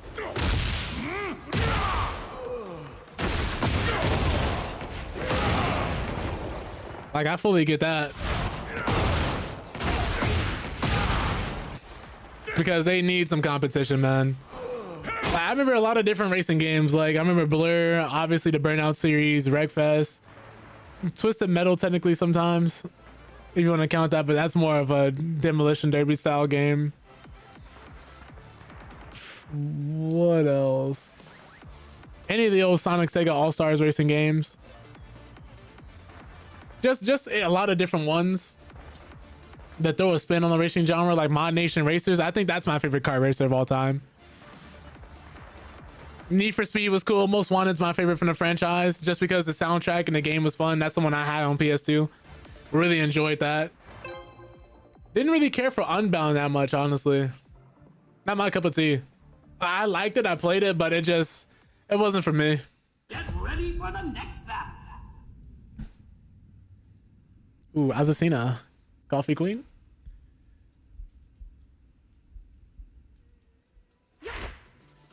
Blacklist? I don't think I played that one. Honestly, the only Blacklist I remember is Splinter Cell. Ready?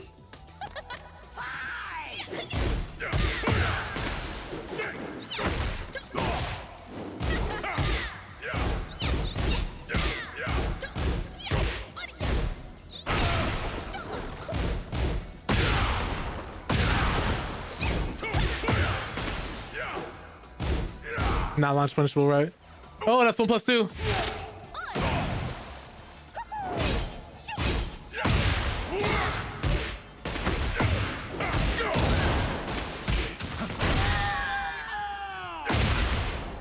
Get ready. Fight!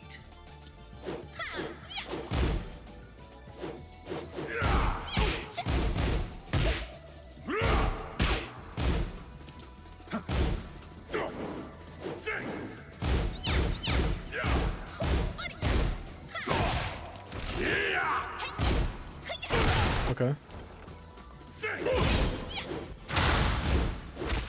Ah, 1+2. Yeah, there's like the newest one, right? I was gonna say, if you want to keep doing that, I got you. I thought she would throw me.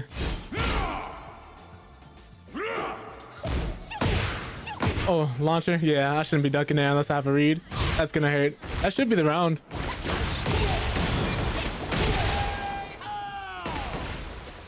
Get ready. Ah, gotcha.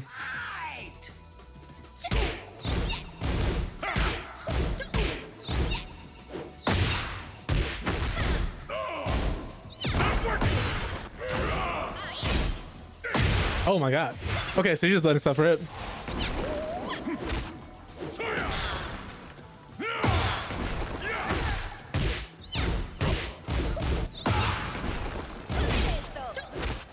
Oh. Ooh, okay, so if I ducked, I could have got that. Get ready. Oh yeah, that's one of her defaults, yeah.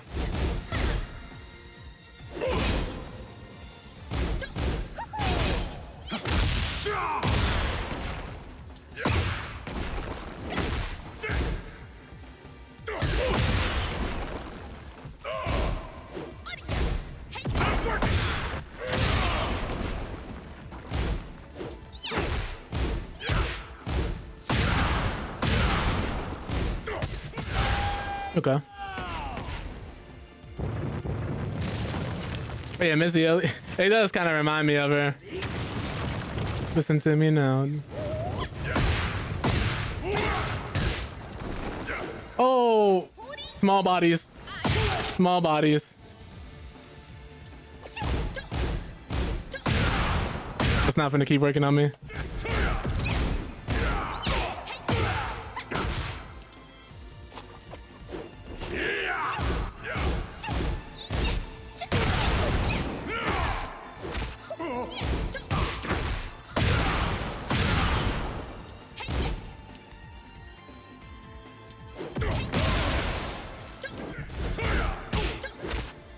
Ooh.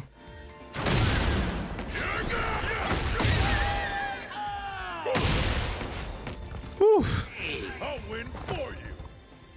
Okay, so let me open her up. She's waiting for me.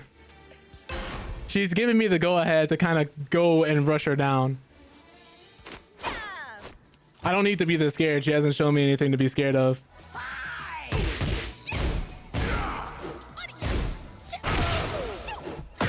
Okay.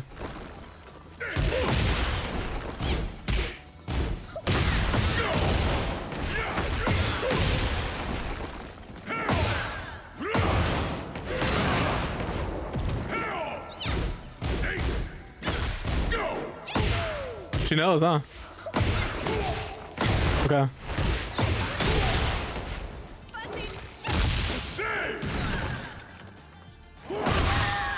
I had a feeling. She's been doing wake up attacks all day.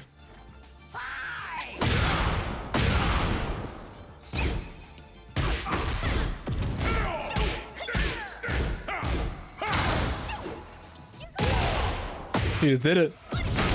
I was gonna death fist.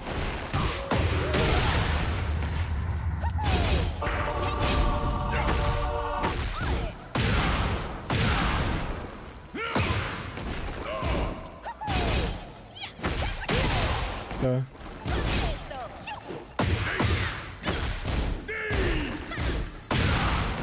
Oh no. I'll show you. You dead?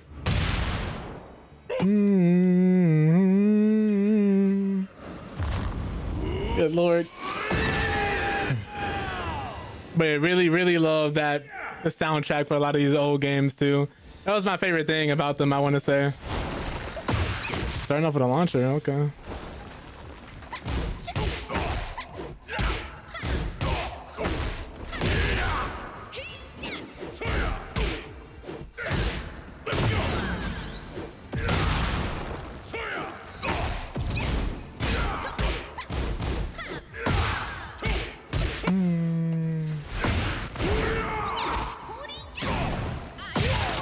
Gotta be careful when doing that.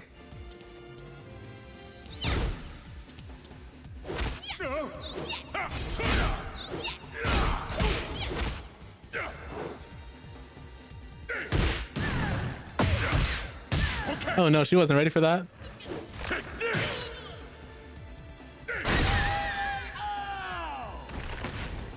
Victory! GG's. No pain, no gain.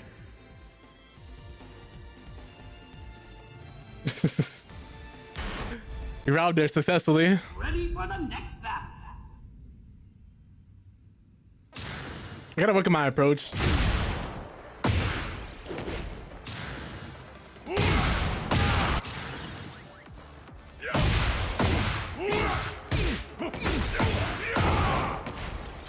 Oops.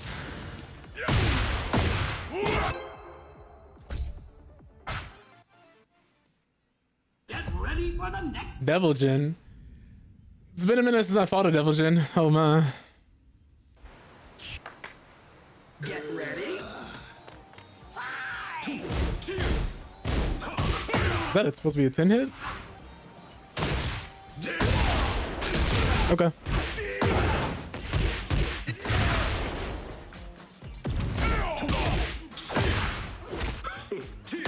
Ooh.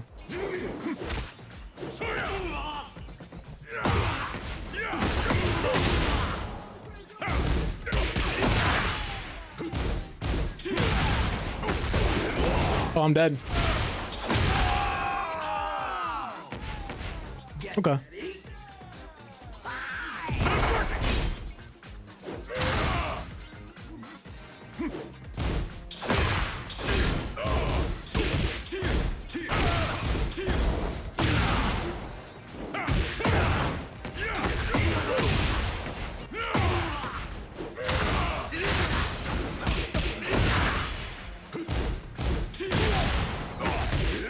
I think if I just block that, it's fine.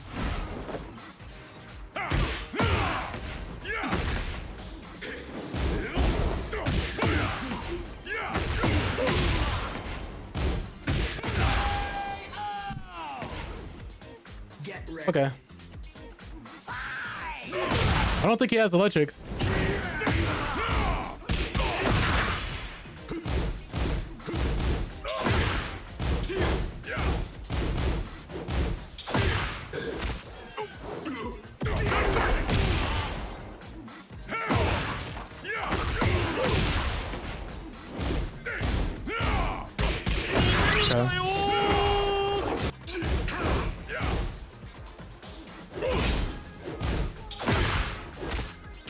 Oh.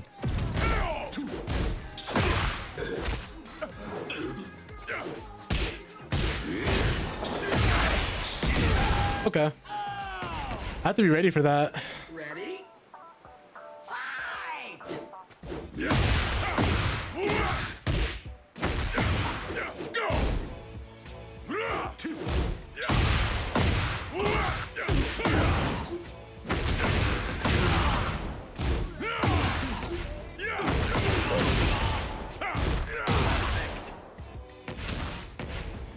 Get ready. Boost.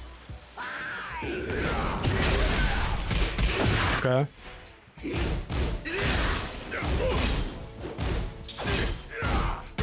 Ah, it's not launch punishable.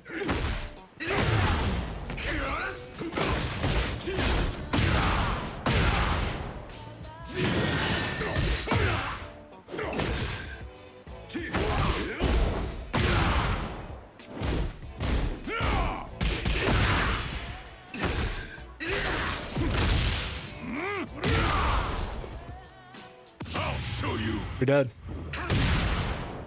The moment I saw him roll forward, I was like, he's dead. It's in the universe. have to start picking up on the little things, man. Yeah! Victory! No pain, no gain!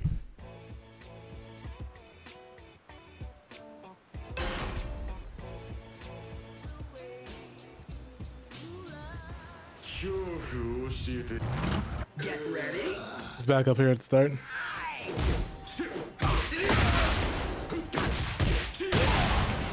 Have to stop mashing too. Oh no, I meant to hold back there.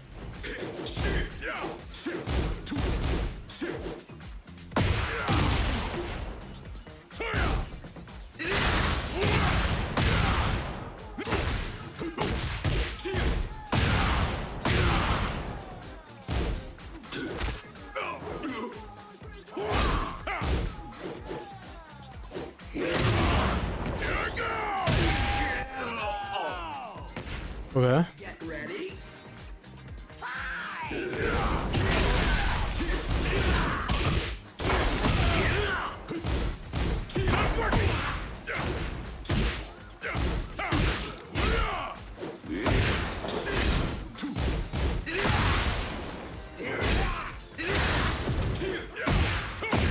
So we just have to be patient.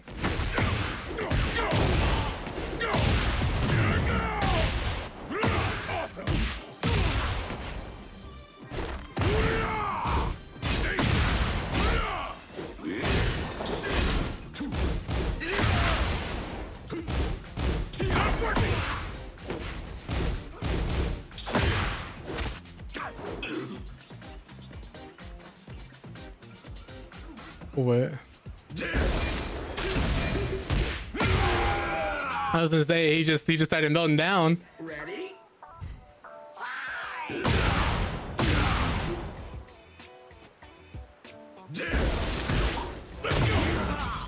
Armor?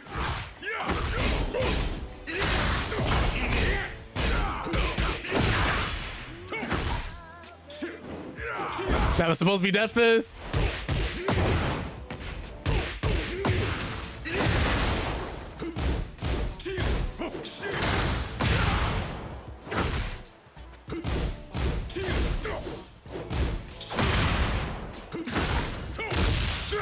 He's dead.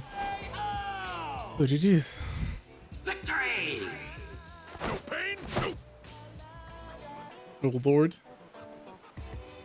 Sometimes I was like, when I'm closing the distance, I'm like, okay, Death Fist, and then I end up getting While Rising 2 instead. Get ready for the next battle.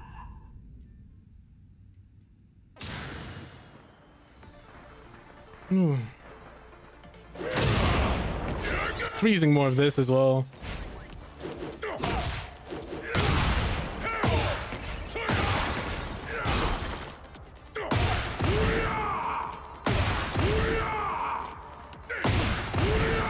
Wow, so from that angle I can't hit that? That's weird.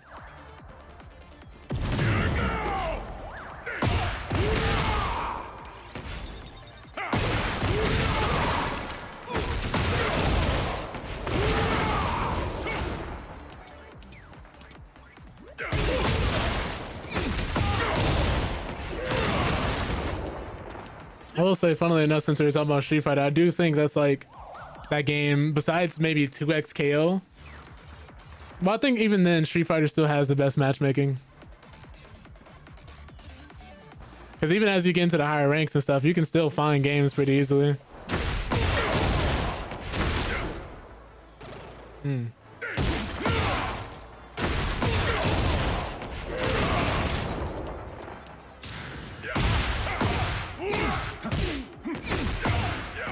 Oh my goodness.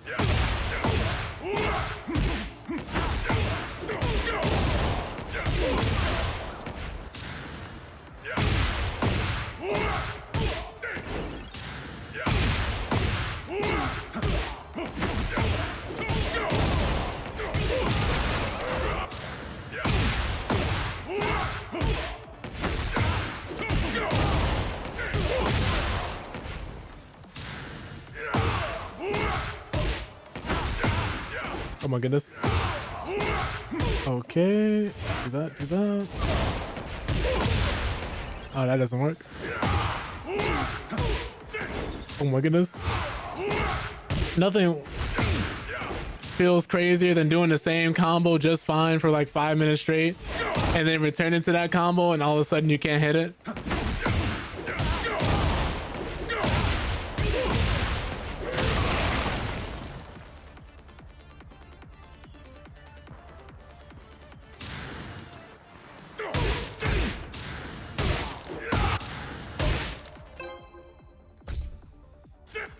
Okay. Get ready for the next battle. Fighting the king. Okay.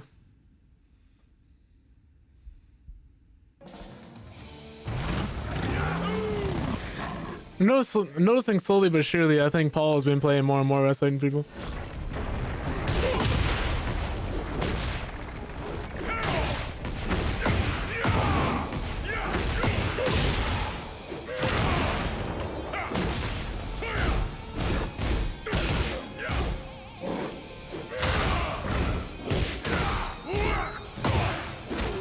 Giant swing, I knew it.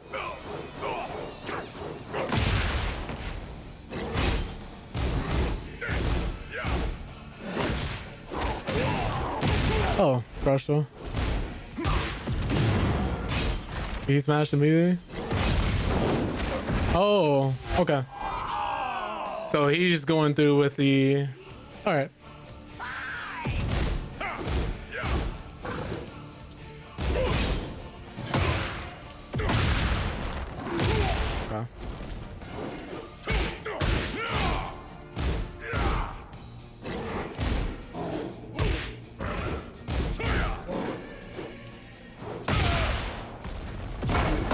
Oh, okay.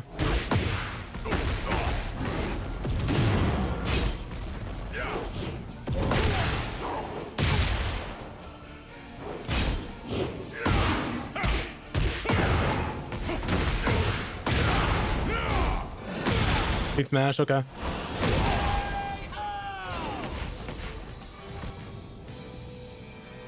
Get ready.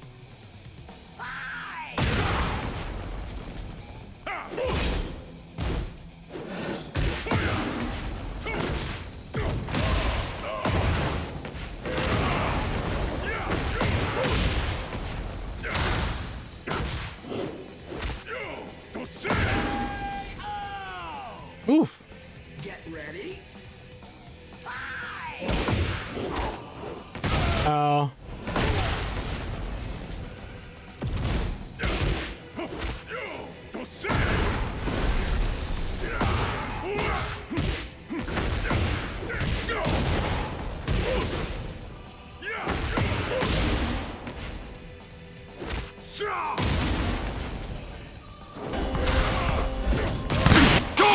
Yo.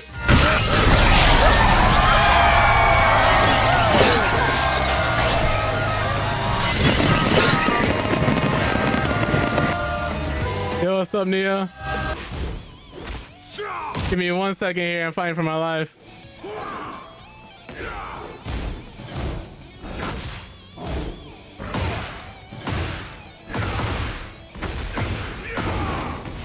Give me 1 second here.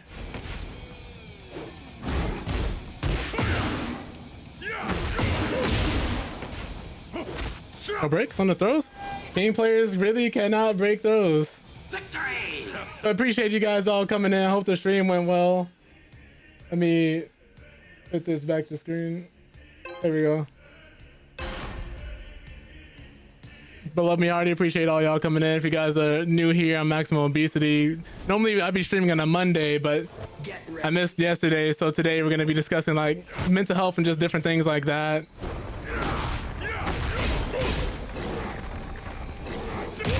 Oh no, he got me. Right now we're trying to fight our way out this rank and get to the next one.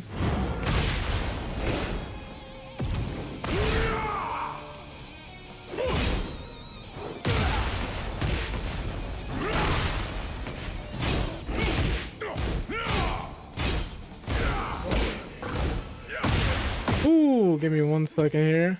I kind of have to lock in.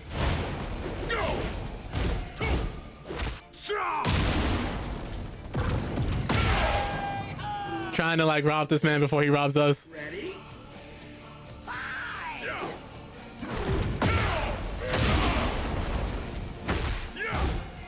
Oh.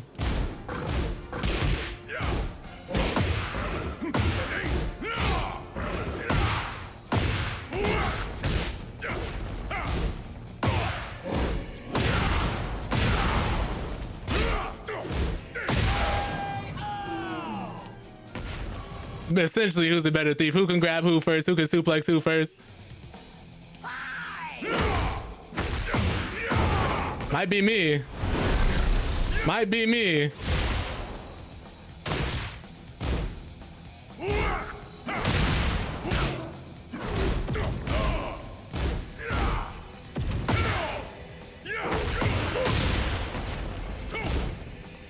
All right, now what?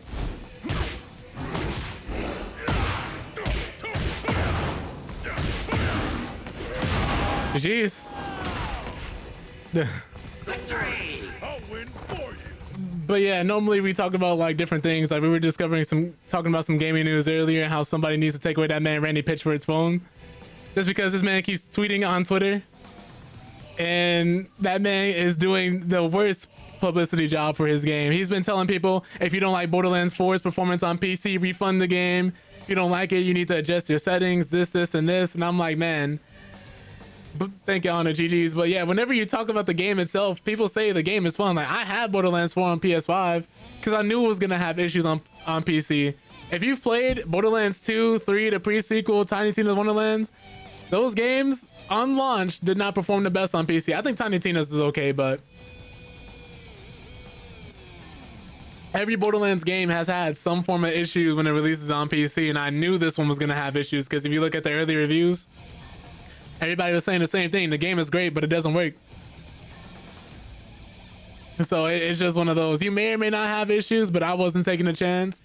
So I bought it on PlayStation. It's been really fun. But yeah, let me get you a shout out, Nia. Let me not be rude about this. If you guys don't know, Nia is also very big into mental health. Talks about a lot of different things. Plays Apex as well as other games as well. Shouldn't be eating heavy, but one thing is for sure, I need some heavy meat to fill this escargot to the brim. I want to devour a sausage so thick that all I'll ever need is broth to wash it down. But yeah, very cool guy. If y'all can give him a follow, check him out, would highly appreciate that. Why I pulled that clip specifically, I don't know, man. Maybe pulling the J.Deep clips for me when somebody shouts me out. Either that or it's a really old clip of overlay I don't have anymore.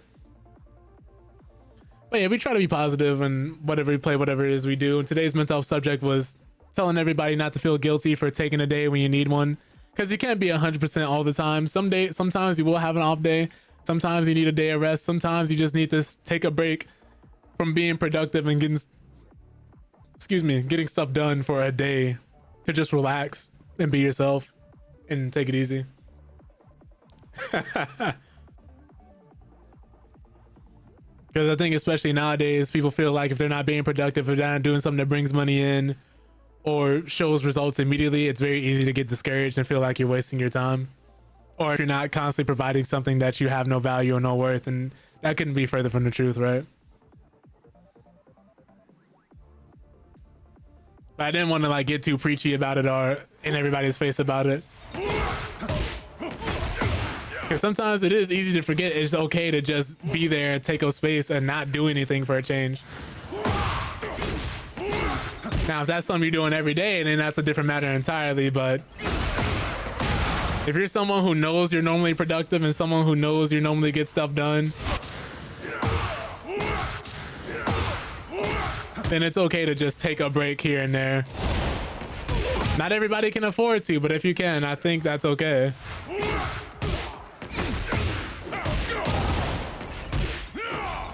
But yeah, Nia, but last stream I got knocked out of Bushin, then we got Bushin back, and I'm trying to get them to let me into Tekken King. But it's really weird. It feels like the matchmaking takes longer and longer the higher you go in Tekken, and in Street Fighter it feels like the opposite.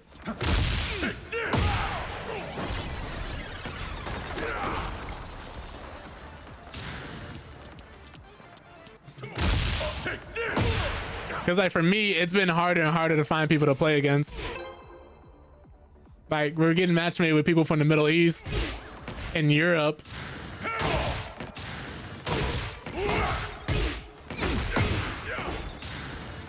Like I'm not taking that connection.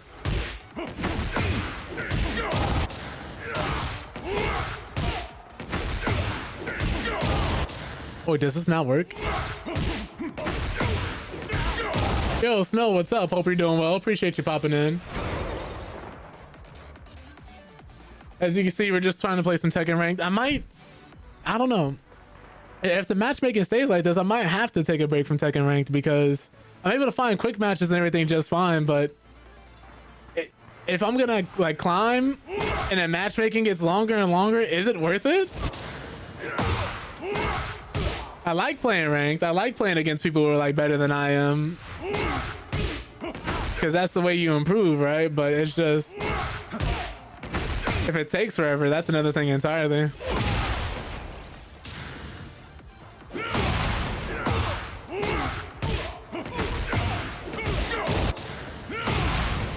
Like picture if in between every game of like Marvel Rivals or Apex, it's like a 20-minute wait and you get a game and you may or may not do well. It just makes the climb twice as hard. I'm obviously over exaggerating here. And I don't want to come off as someone who's just complaining, but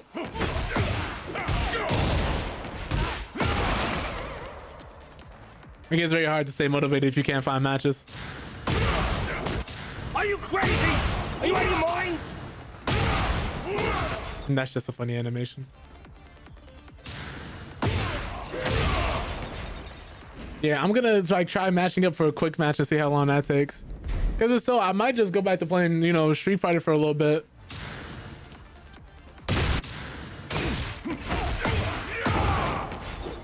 Wait, hold on.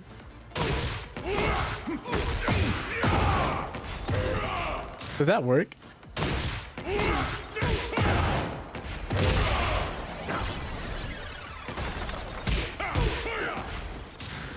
Yeah, I think it might get better, you know, when Armor King gets added to the game, but everybody's not really that happy with season 2, unfortunately. So it's been getting harder and harder to find matches because people aren't motivated to play, and I don't necessarily blame them. Get ready for the next battle.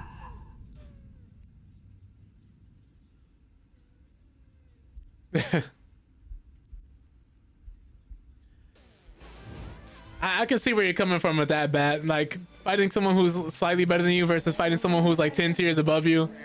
But for me, it's like I look back at the replay and I always notice like there's something that I could take away. But that's another thing too. Some people aren't, and not saying you specifically and not to my own horn here. But yeah, if you're gonna do that type of reflection, you have to be good enough to see what you did wrong in the first place. I just realized I'm fighting Trunks.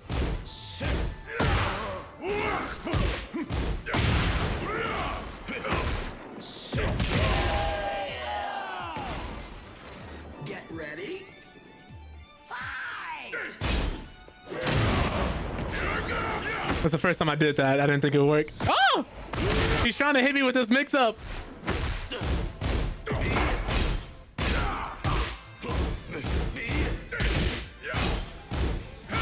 That's not launch punishable.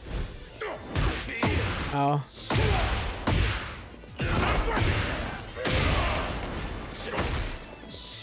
Oh, he got me finally. I wanted to hit him. Nice. Oh, he immediately hit smashed.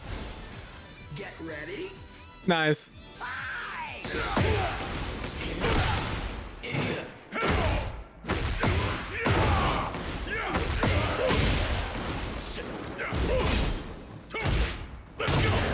Is he ready for this?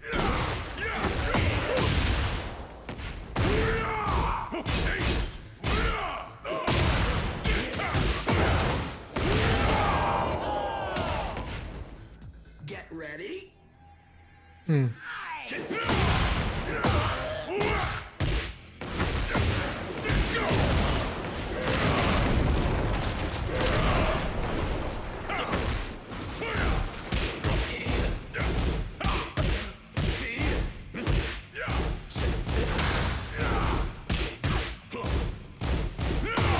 Fighting him reminded me of that move. I was hoping he was gonna wake up and do a get up kick.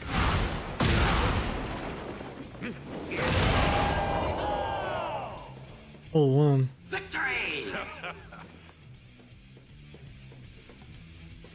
Like Trunks' debut, it's hard to top an anime entrance like that because we were led to believe like becoming a Super Saiyan was like one of the hardest things to do.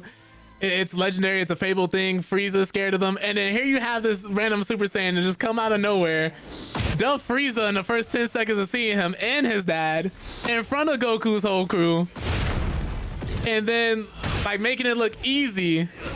Then the whole thing where he has a sword too, like he was aura farming the whole time, just aura farming.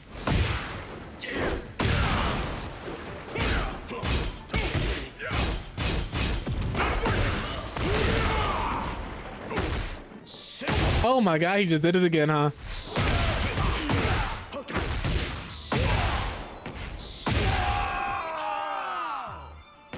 Yeah, half the age, like it was. He was gonna do numbers regardless.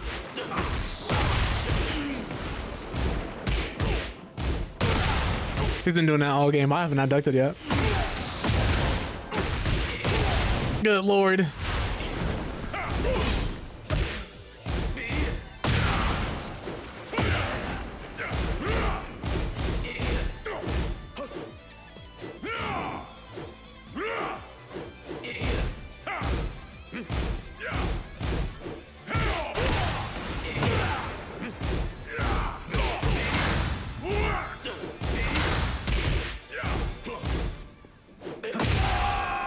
I have to start punishing him for these.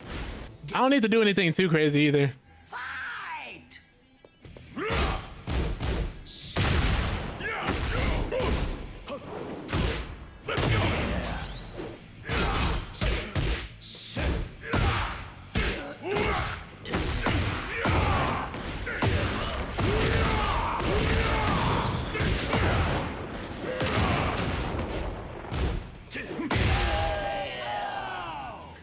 Oh lord. Ready? Fight!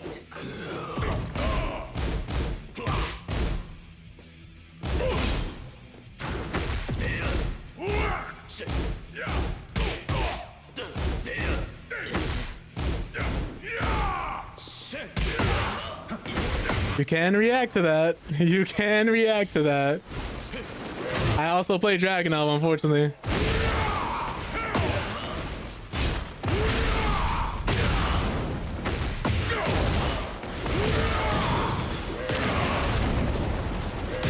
Death Fist! Death Fist! Thank you.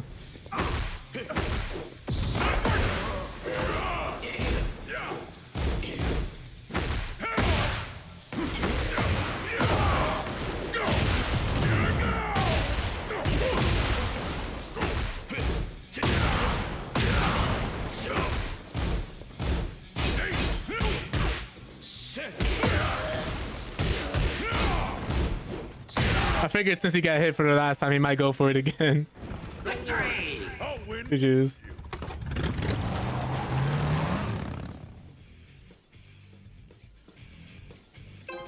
I'll give him another one.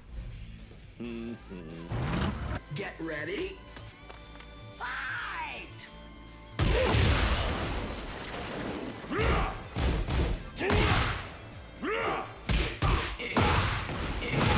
Oh. Nice. Ow.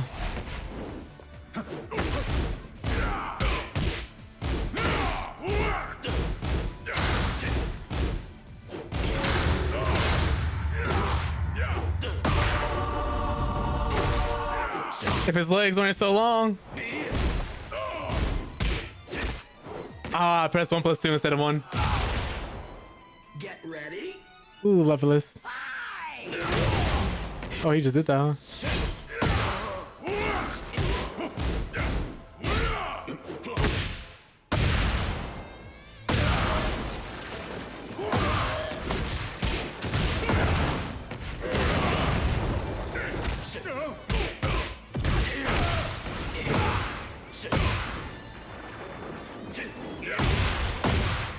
Okay.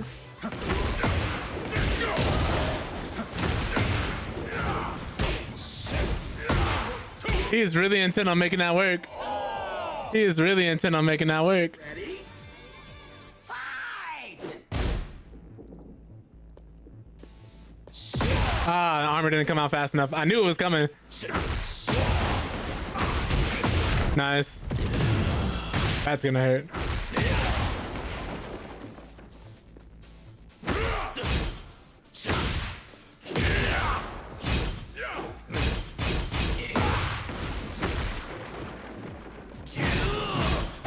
What's the mix? Ah, I tried it.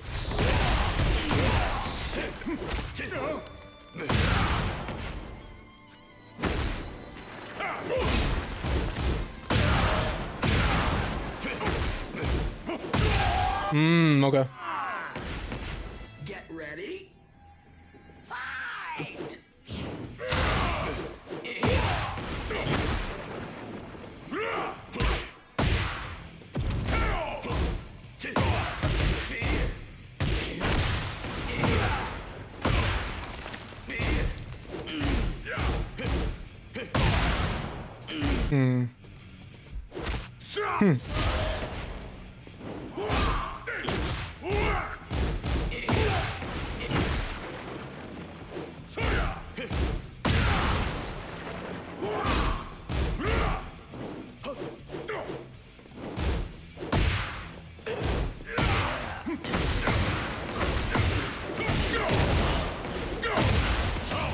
He's dead. Oh man. Did he leave? No way he plugged in a player match. Just please tell me it's lag, right? It's lag, right? It's lag, it's lag. Okay, okay, okay. Yeah! I was worried for a second there, man. Fight!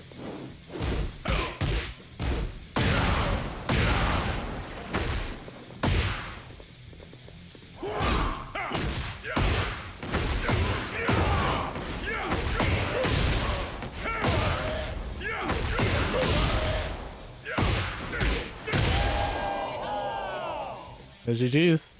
Victory! I'm in touch.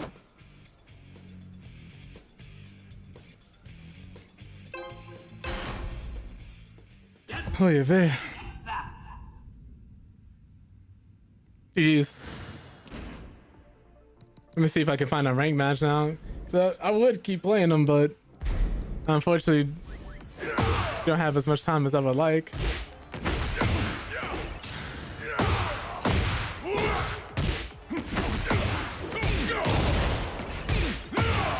But yeah, I actually saw 2 pro players playing earlier this morning, and I noticed that he ended his combo with this, and then that you could rage her afterwards. So I kind of, remembering that and seeing that kind of reminded me to do that to win that round. Because that's how I found you could do something like this.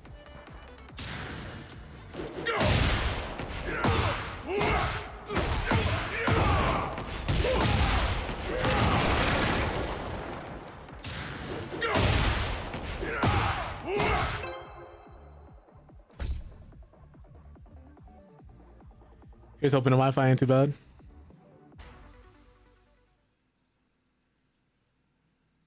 Get ready for the next battle. Like, I would stream 2XKO and like Guilty Gear and other fighting games like those, but unfortunately they don't play nice with ultra wides. Sadly.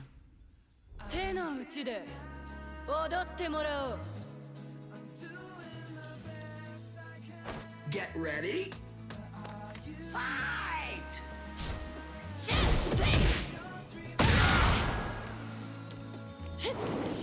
Oh, right.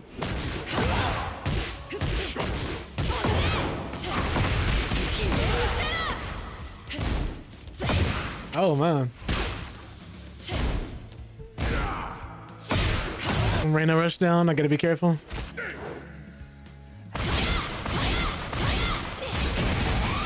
I'll block.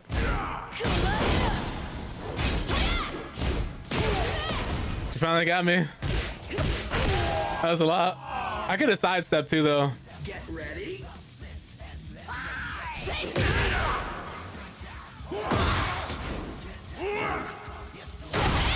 Ooh. Okay.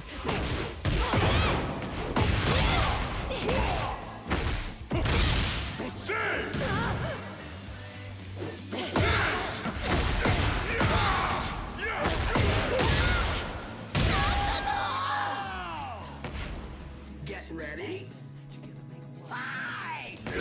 Oh no. That would have hit. We were too spaced out, unfortunately.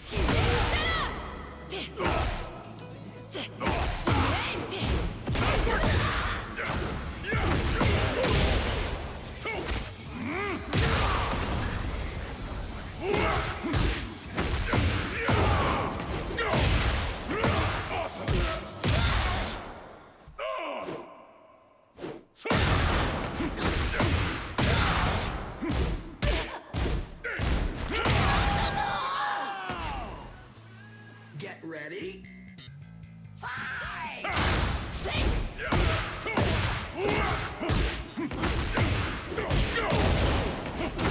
Special style.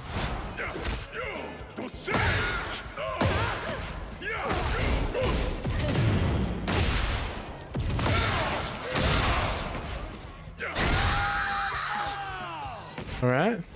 Victory! I'll win for you. I need more practice. Definitely need a lot more practice.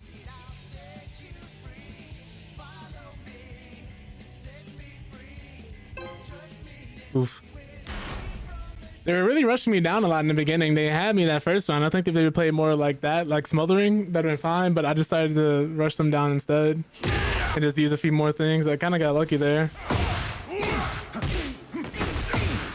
She just let me control the pace a little too much.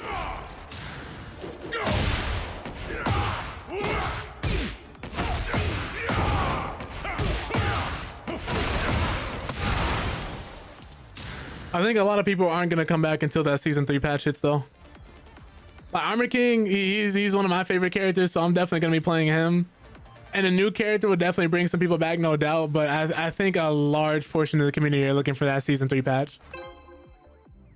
It's just unfortunate too, because a lot of the biggest faces in Tekken, a lot of people will pull a lot of the audience and have that much sway, are very vocally negative about the game. And this is before the season 2 patch. It's unfortunate because now Tekken is getting like the community, not the community, the reputation of being one of the more whiny communities in fighting games. Ooh, I gotta be careful running in on Asuka like that.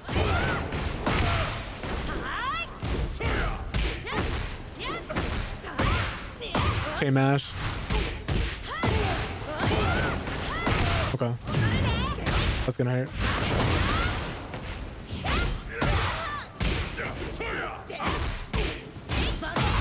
Can't move there because this hit comes from that side. Okay.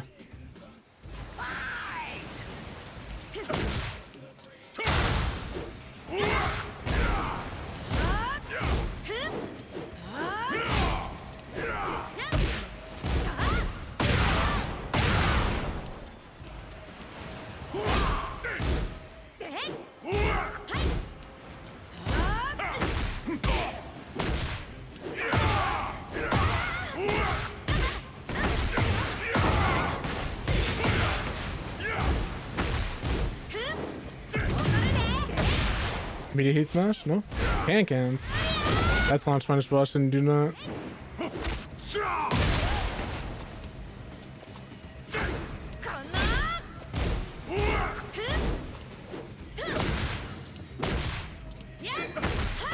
Ah, that does 2 lows, huh? Get ready. Okay. Meant to do a hop kick there.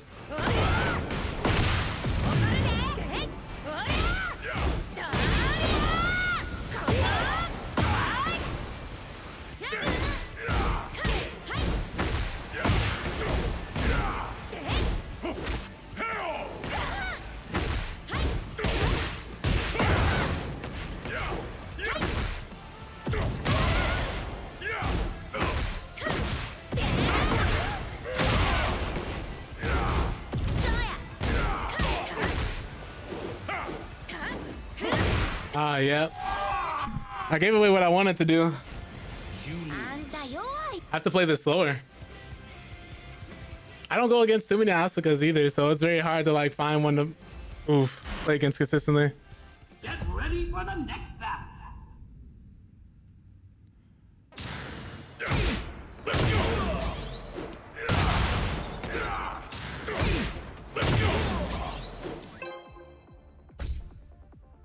Definitely gotta practice the matchup.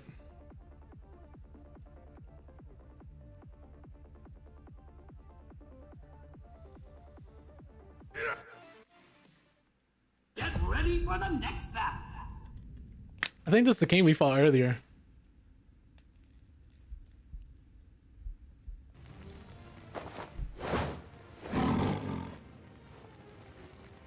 Get ready.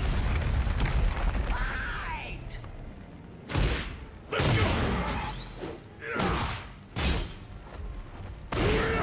Oh, nice. Cunning wizard, okay.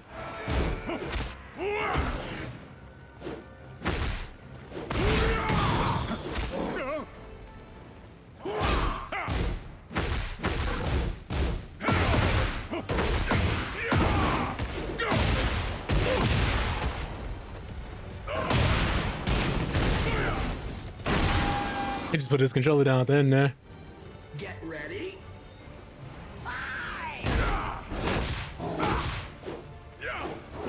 Okay. Oh. Okay. I'll break it eventually if I just keep pressing one.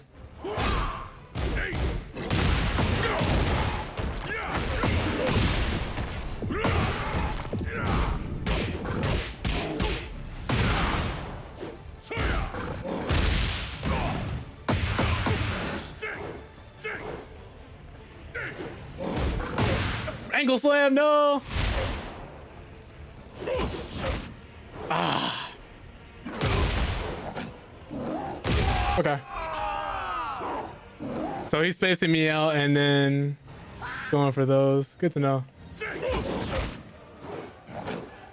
So is it two then one? Nah, it's one.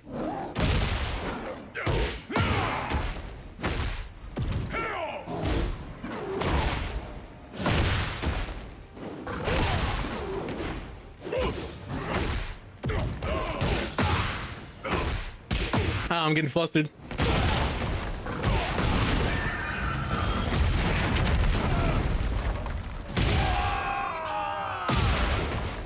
I have to play it slow and play it clean. Get ready.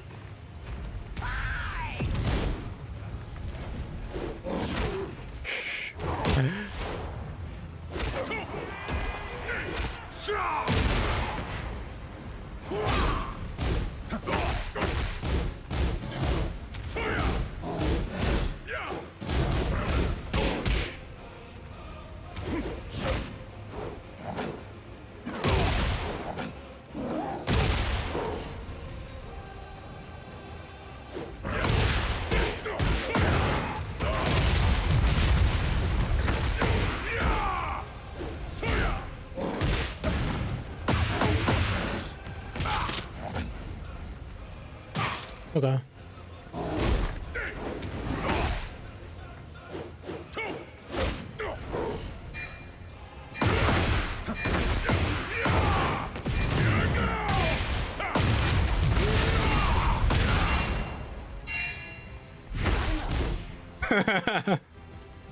Get ready. Boost.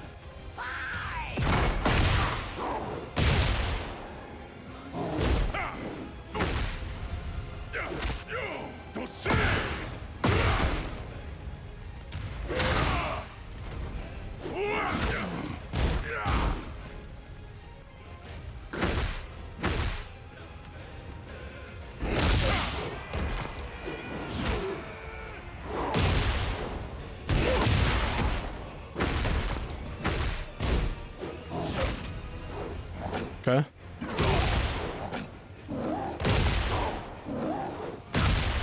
No, if I press one, I'm gonna get out eventually.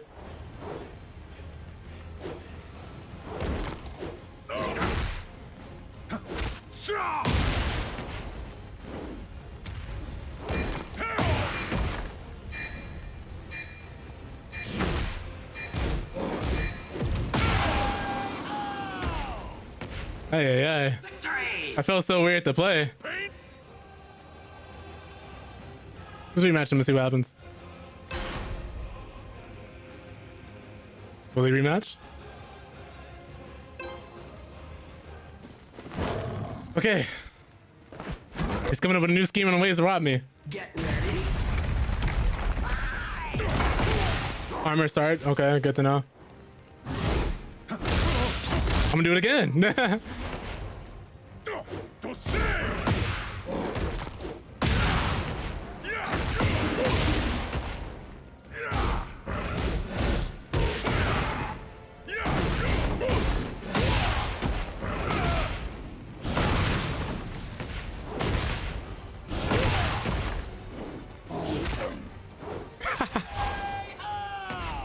Okay. Get ready.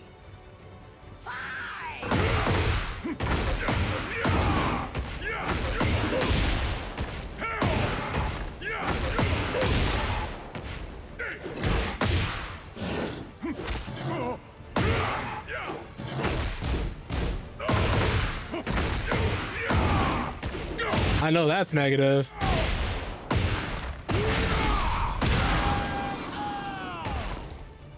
Get ready.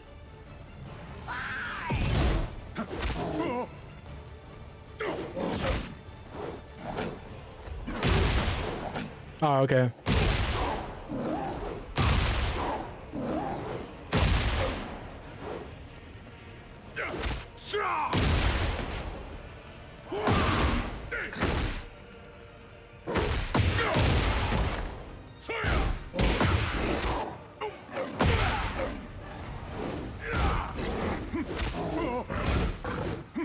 Oh, you're only breaking 1+2s, huh? I'll survive this.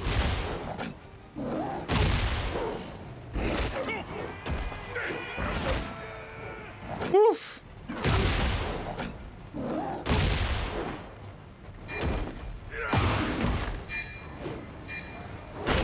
Oh no.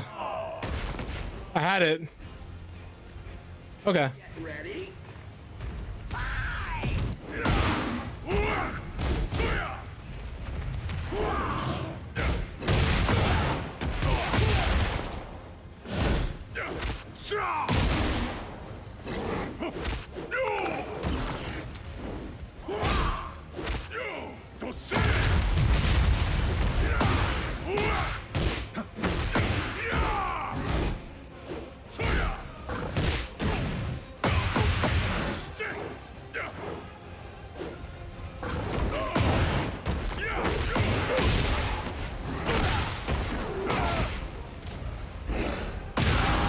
Mm-mm.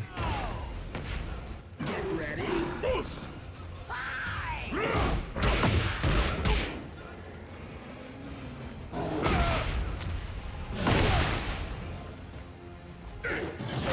Ah.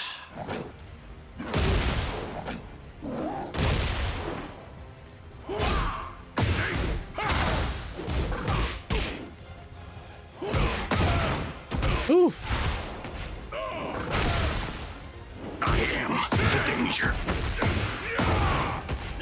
I don't think anyone did, Nia.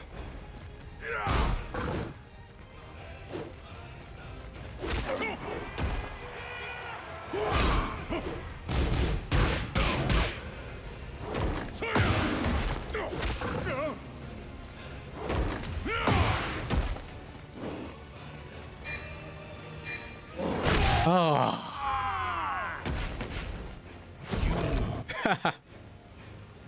Okay, so we have to come up with an answer. We can actually use speed blitz him. Does he rematch or does he leave? Does he run it back or does he leave? Does he run? I think he's running. I'm pretty sure he's running. Yeah. Get ready for the next battle. Gotta low parry those. Gotta low parry those. I'm so baffled by the playstyle. I didn't actually bother to run my offense on what I should be doing. Because it's really just me. Oh, disconnection rate 16%. I guess I'll take it, whatever.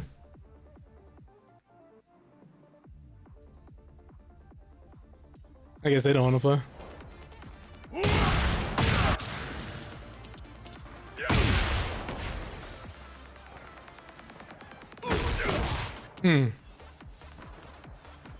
Could have baited him out to running up and then duck the throw and then do that.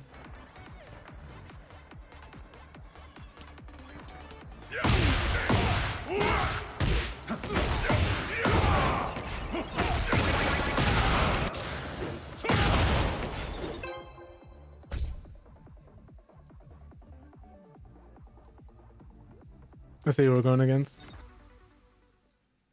Get ready for the next battle. Dragunov, okay.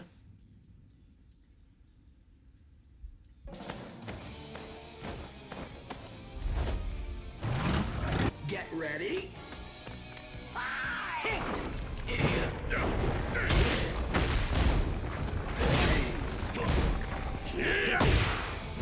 Might as well punish.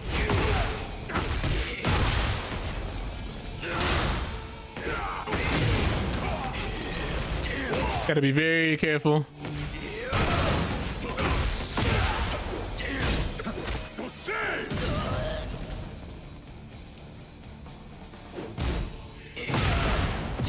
I'll run into.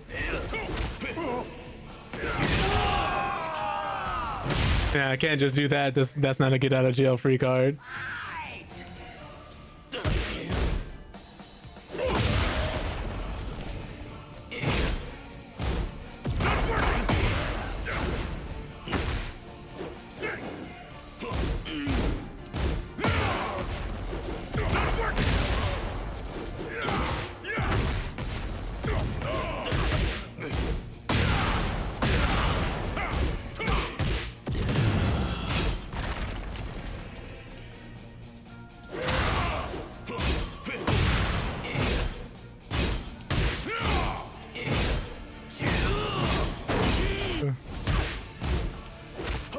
Oh.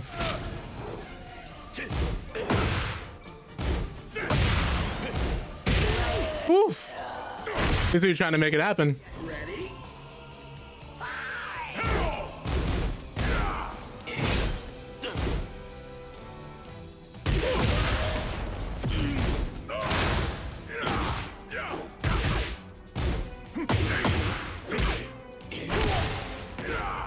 Ah, gotta be careful about that. He's backing up and waiting for me to do something. Once he sees something, he's immediately going for that. And I'm pressing into his counter hits.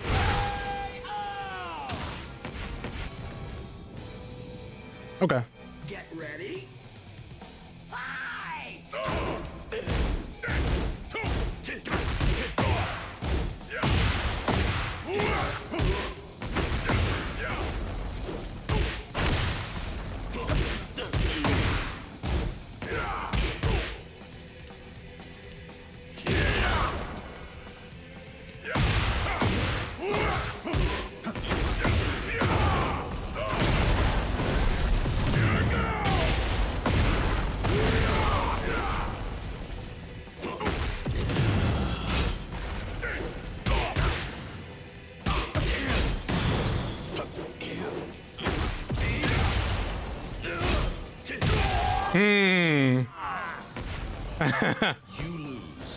I was panicking in the corner there for a second.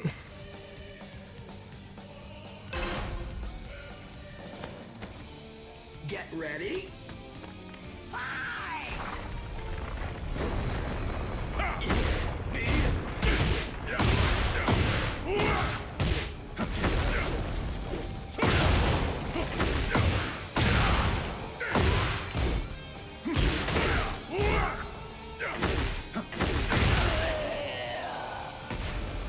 Okay. Ready?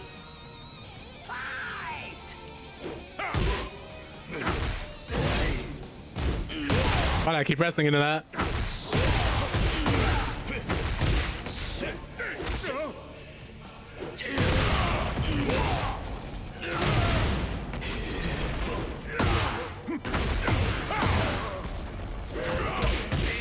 Ooh, unfortunate. Try sidestepping, but I couldn't sidewalk in time. Ready? Let's go!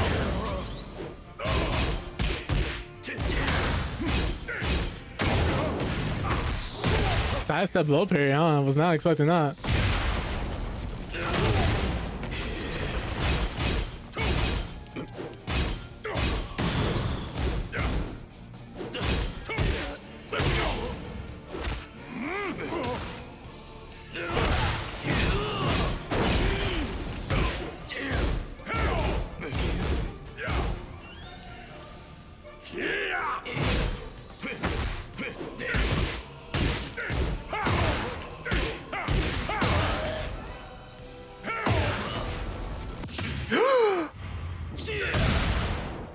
The rage eye from nowhere. I wasn't expecting that. I'm dropping my combos too. We're just scrapping.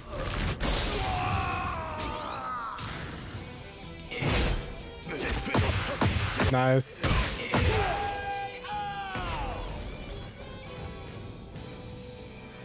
Get ready. Fight! Oh.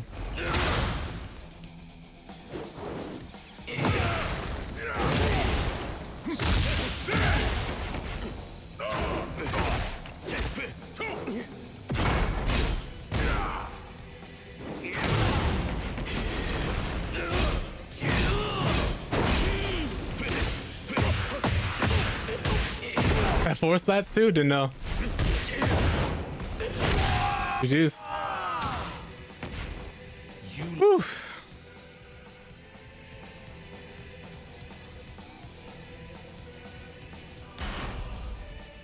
Get ready for the next battle. We are getting better, but we're getting beat on in the process.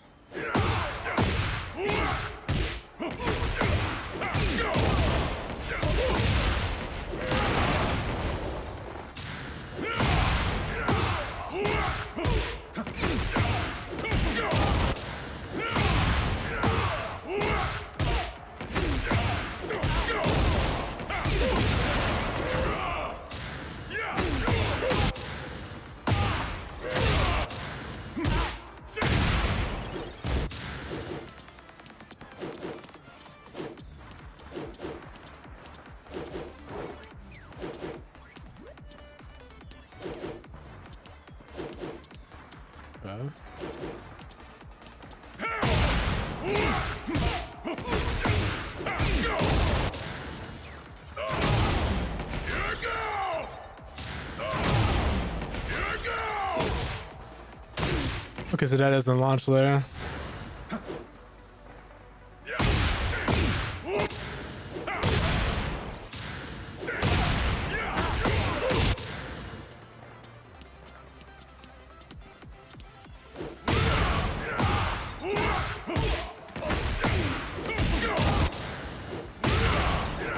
Okay. The stage just reminds me of like what we thought a lot of different video games would look like. Imagine Pac-Man with this level of graphical fidelity, which would be hilarious to me. I think the last time we got like a high-res Pac-Man game was what, Pac-Man Champion?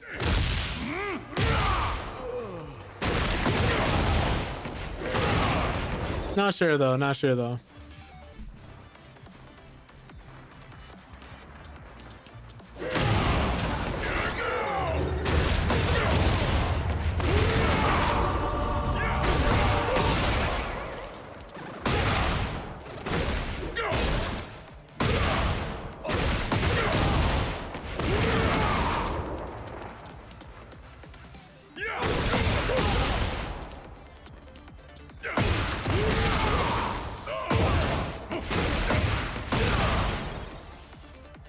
But does that do all that?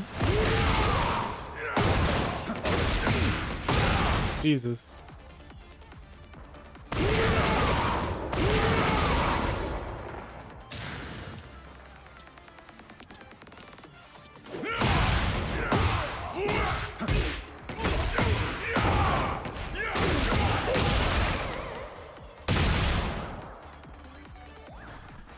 I could find matches for days when we were in red ranks and like green ranks and everything, but now for some reason we just can't find anybody.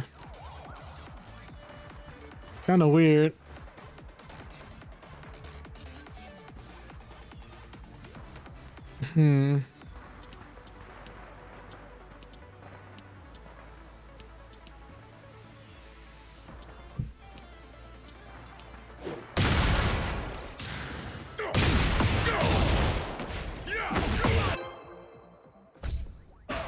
see how this goes. Get ready for the next battle. Kazuya, okay.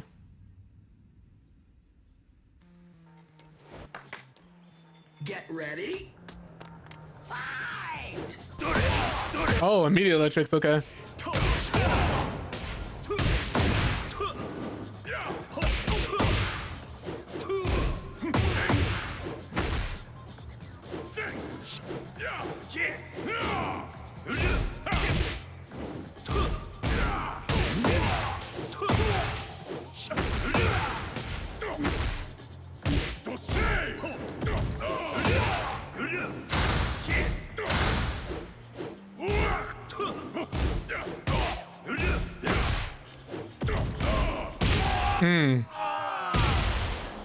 This small stuff is killing me.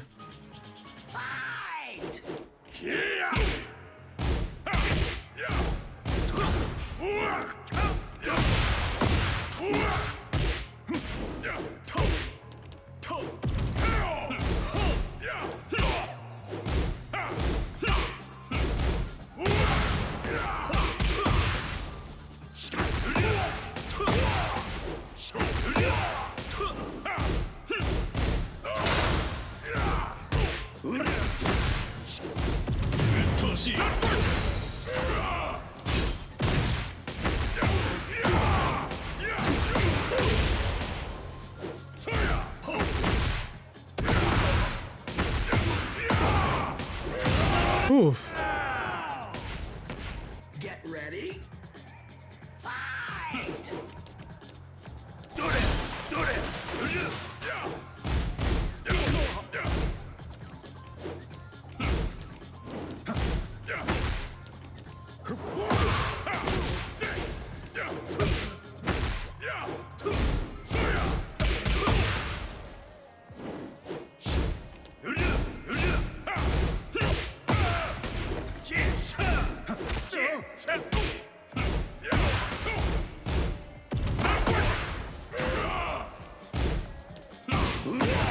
Sidestep left. My sidestep right instead of left.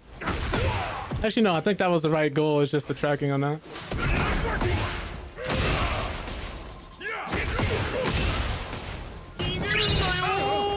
Nice break. Get ready. Fight!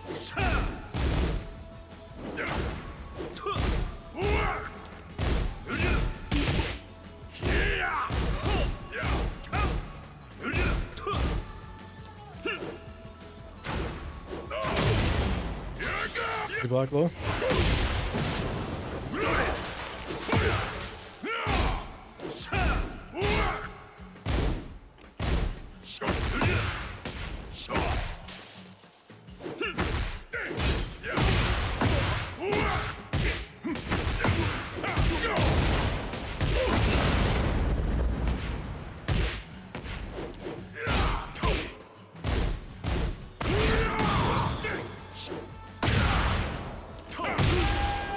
Backed up to avoid the kip up.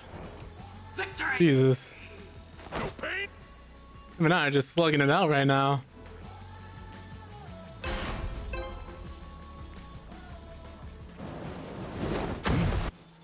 Get ready. Fight!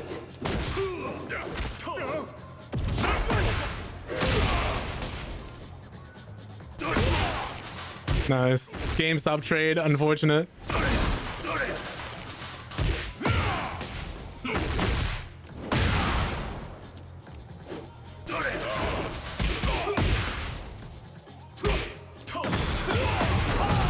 Nice.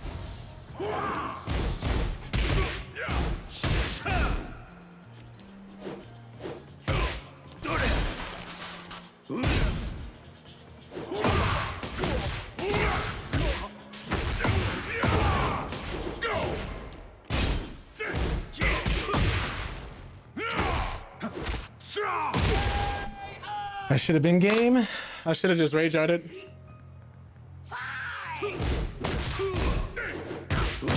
Okay.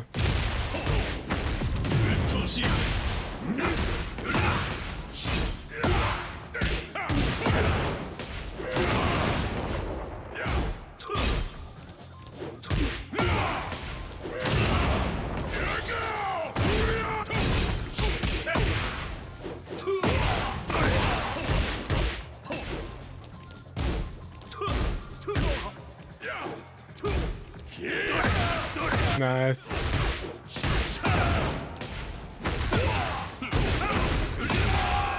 Okay. Get ready.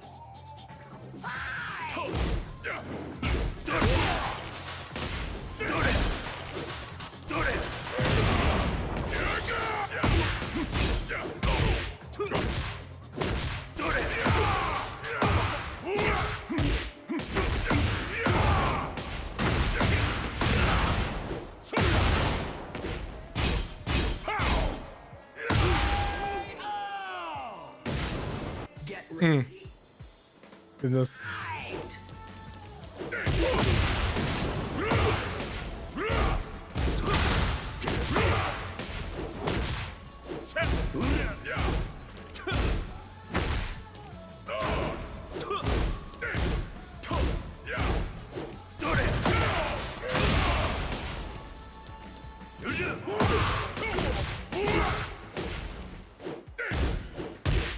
Wow.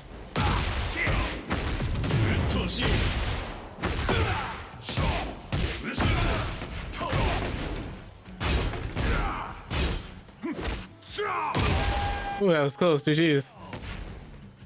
Victory! I'll win for you. That's a good set. I think we're pretty much back where we started the stream. Oh Lord.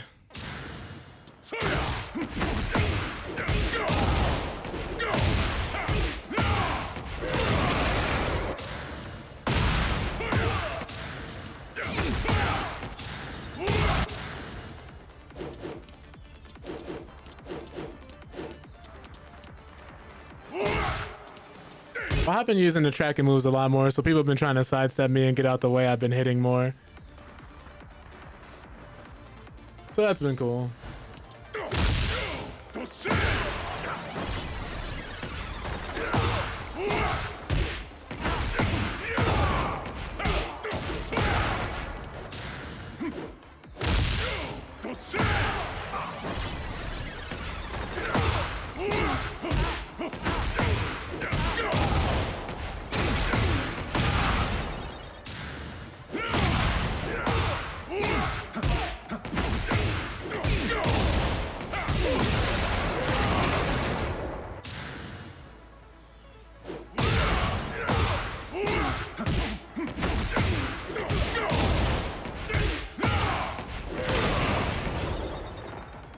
Okay.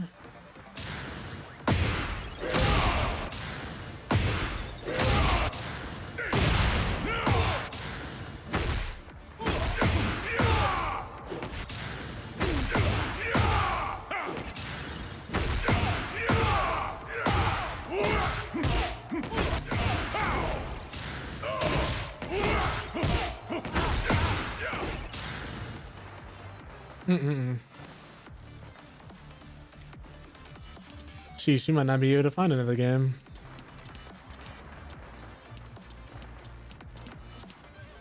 We'll have to see though.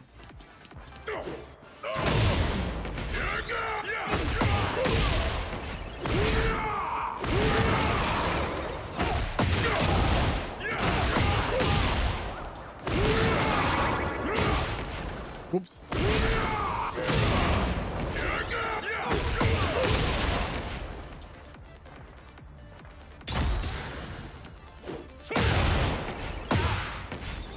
I guess maybe we'll just do a quick match instead. Seems like after I do a ranked match, I have to do like a quick match before it comes off of cooldown or something, man.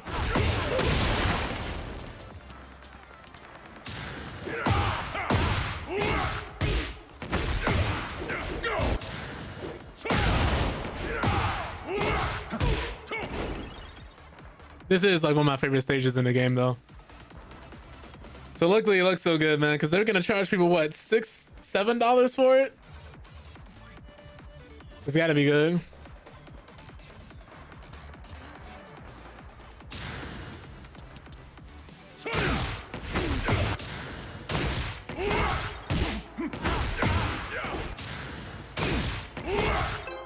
Yeah, like that took no time at all. Get ready for the next battle. Oh, it's Arena.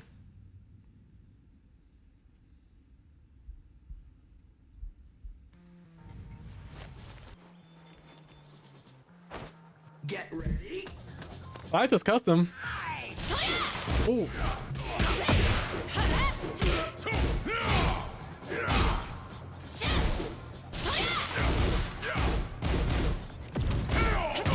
Oh, we're about to be scrapping for real.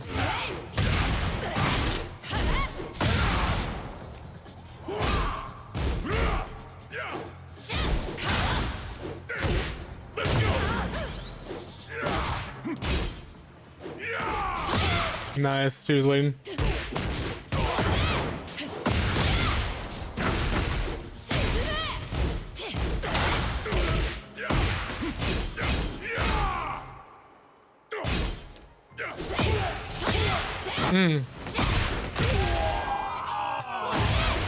Unfortunate.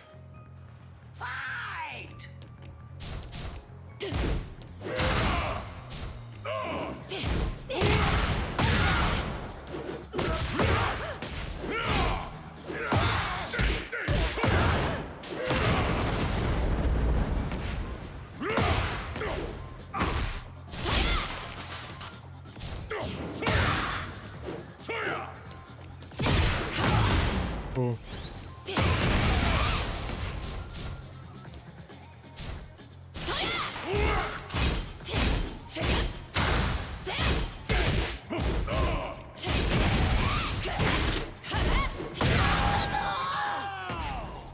Lord. Ready? Fight!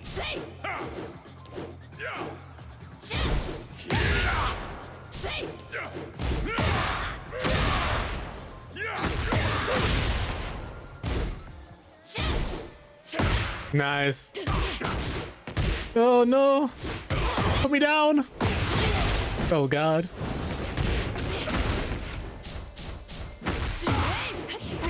Oh, the unbreakable throw. She is mixing me at this wall.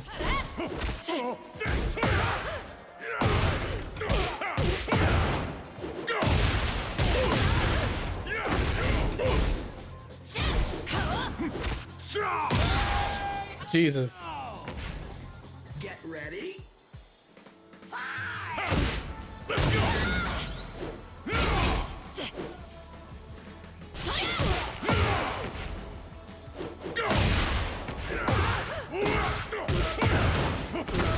Hope she doesn't think I was teabagging her. I feel so bad.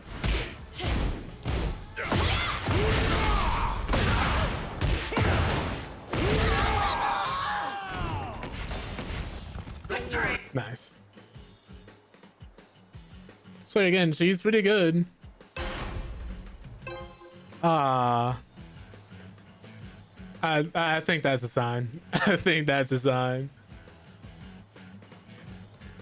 I think that is as good as a sign as any. Unfortunately. Probably call it for the day, I suppose. Oh. Oof. That's fun. Still enjoying Tekken. I guess I'm playing it more and more just to get ready for Armor King's release. But I appreciate you guys all coming through, taking this time out of your day to spend your time with me. Really, really appreciate that. It's one form of currency you technically can't get back. But Nightmares, Niato, again, thank you for the raid. Nightmares for coming through, Snow for coming through, Bat Blood. Love Me Harder, Dre, Jay, Tony, Boom, Zombie, Unknown Guy, Wolf Blood, Q from the boot, and everybody else who may be lurking in the background. But do know whether or not you're lurking or whether or not you're chatting. I appreciate you being here all the same. Really appreciate you guys showing me love and for hanging out, especially through all my technical issues. This stuff has been driving me crazy, man. I'm gonna relook at these VODs and see how the streams were on both sides. And if I look at them again and notice that things are really lagging the YouTube side again. Oh, Ricky, thank you so much for being here too. But if I look back at the VOD and they're still laggy and I'm still noticing freezing, I probably have to stop streaming on YouTube. At least until I find a better solution to what, and just continue posting content there. But I'll let you guys know. I still want to make thumbnails and like different things for the YouTube streams, but I guess it would free me up a little more, especially if the bitrate's acting up. But I think we're just gonna raid Zombie. Actually, no. I rated Zombie too much. I don't want people thinking I'm like about favoritism or anything. But I actually didn't know this other streamer was live too. So we're gonna be rating Matsume-san instead. He's playing League right now, and if you know any League players, they need all the support and help they can get. Speaking of that, I think he's playing in the bottom lane as a support, funnily enough. Don't know for sure. But if you guys could go through, show that man some love, I'd highly appreciate that. He plays a large variety of games as well. I think he's going to be starting out on League and then playing some Hell Is Us. But he's dope people, so if y'all could show him some love, would appreciate that. But first raid for everybody who subscribed to the channel. Here's a second raid message for everybody that isn't. But do know whether or not you're subscribed. Like I said before, I just appreciate you guys giving your time to show up more than anything. But I'll see you guys if all is going well tomorrow. And we'll stream something different Friday. But y'all take it easy. It was really nice seeing all you guys today.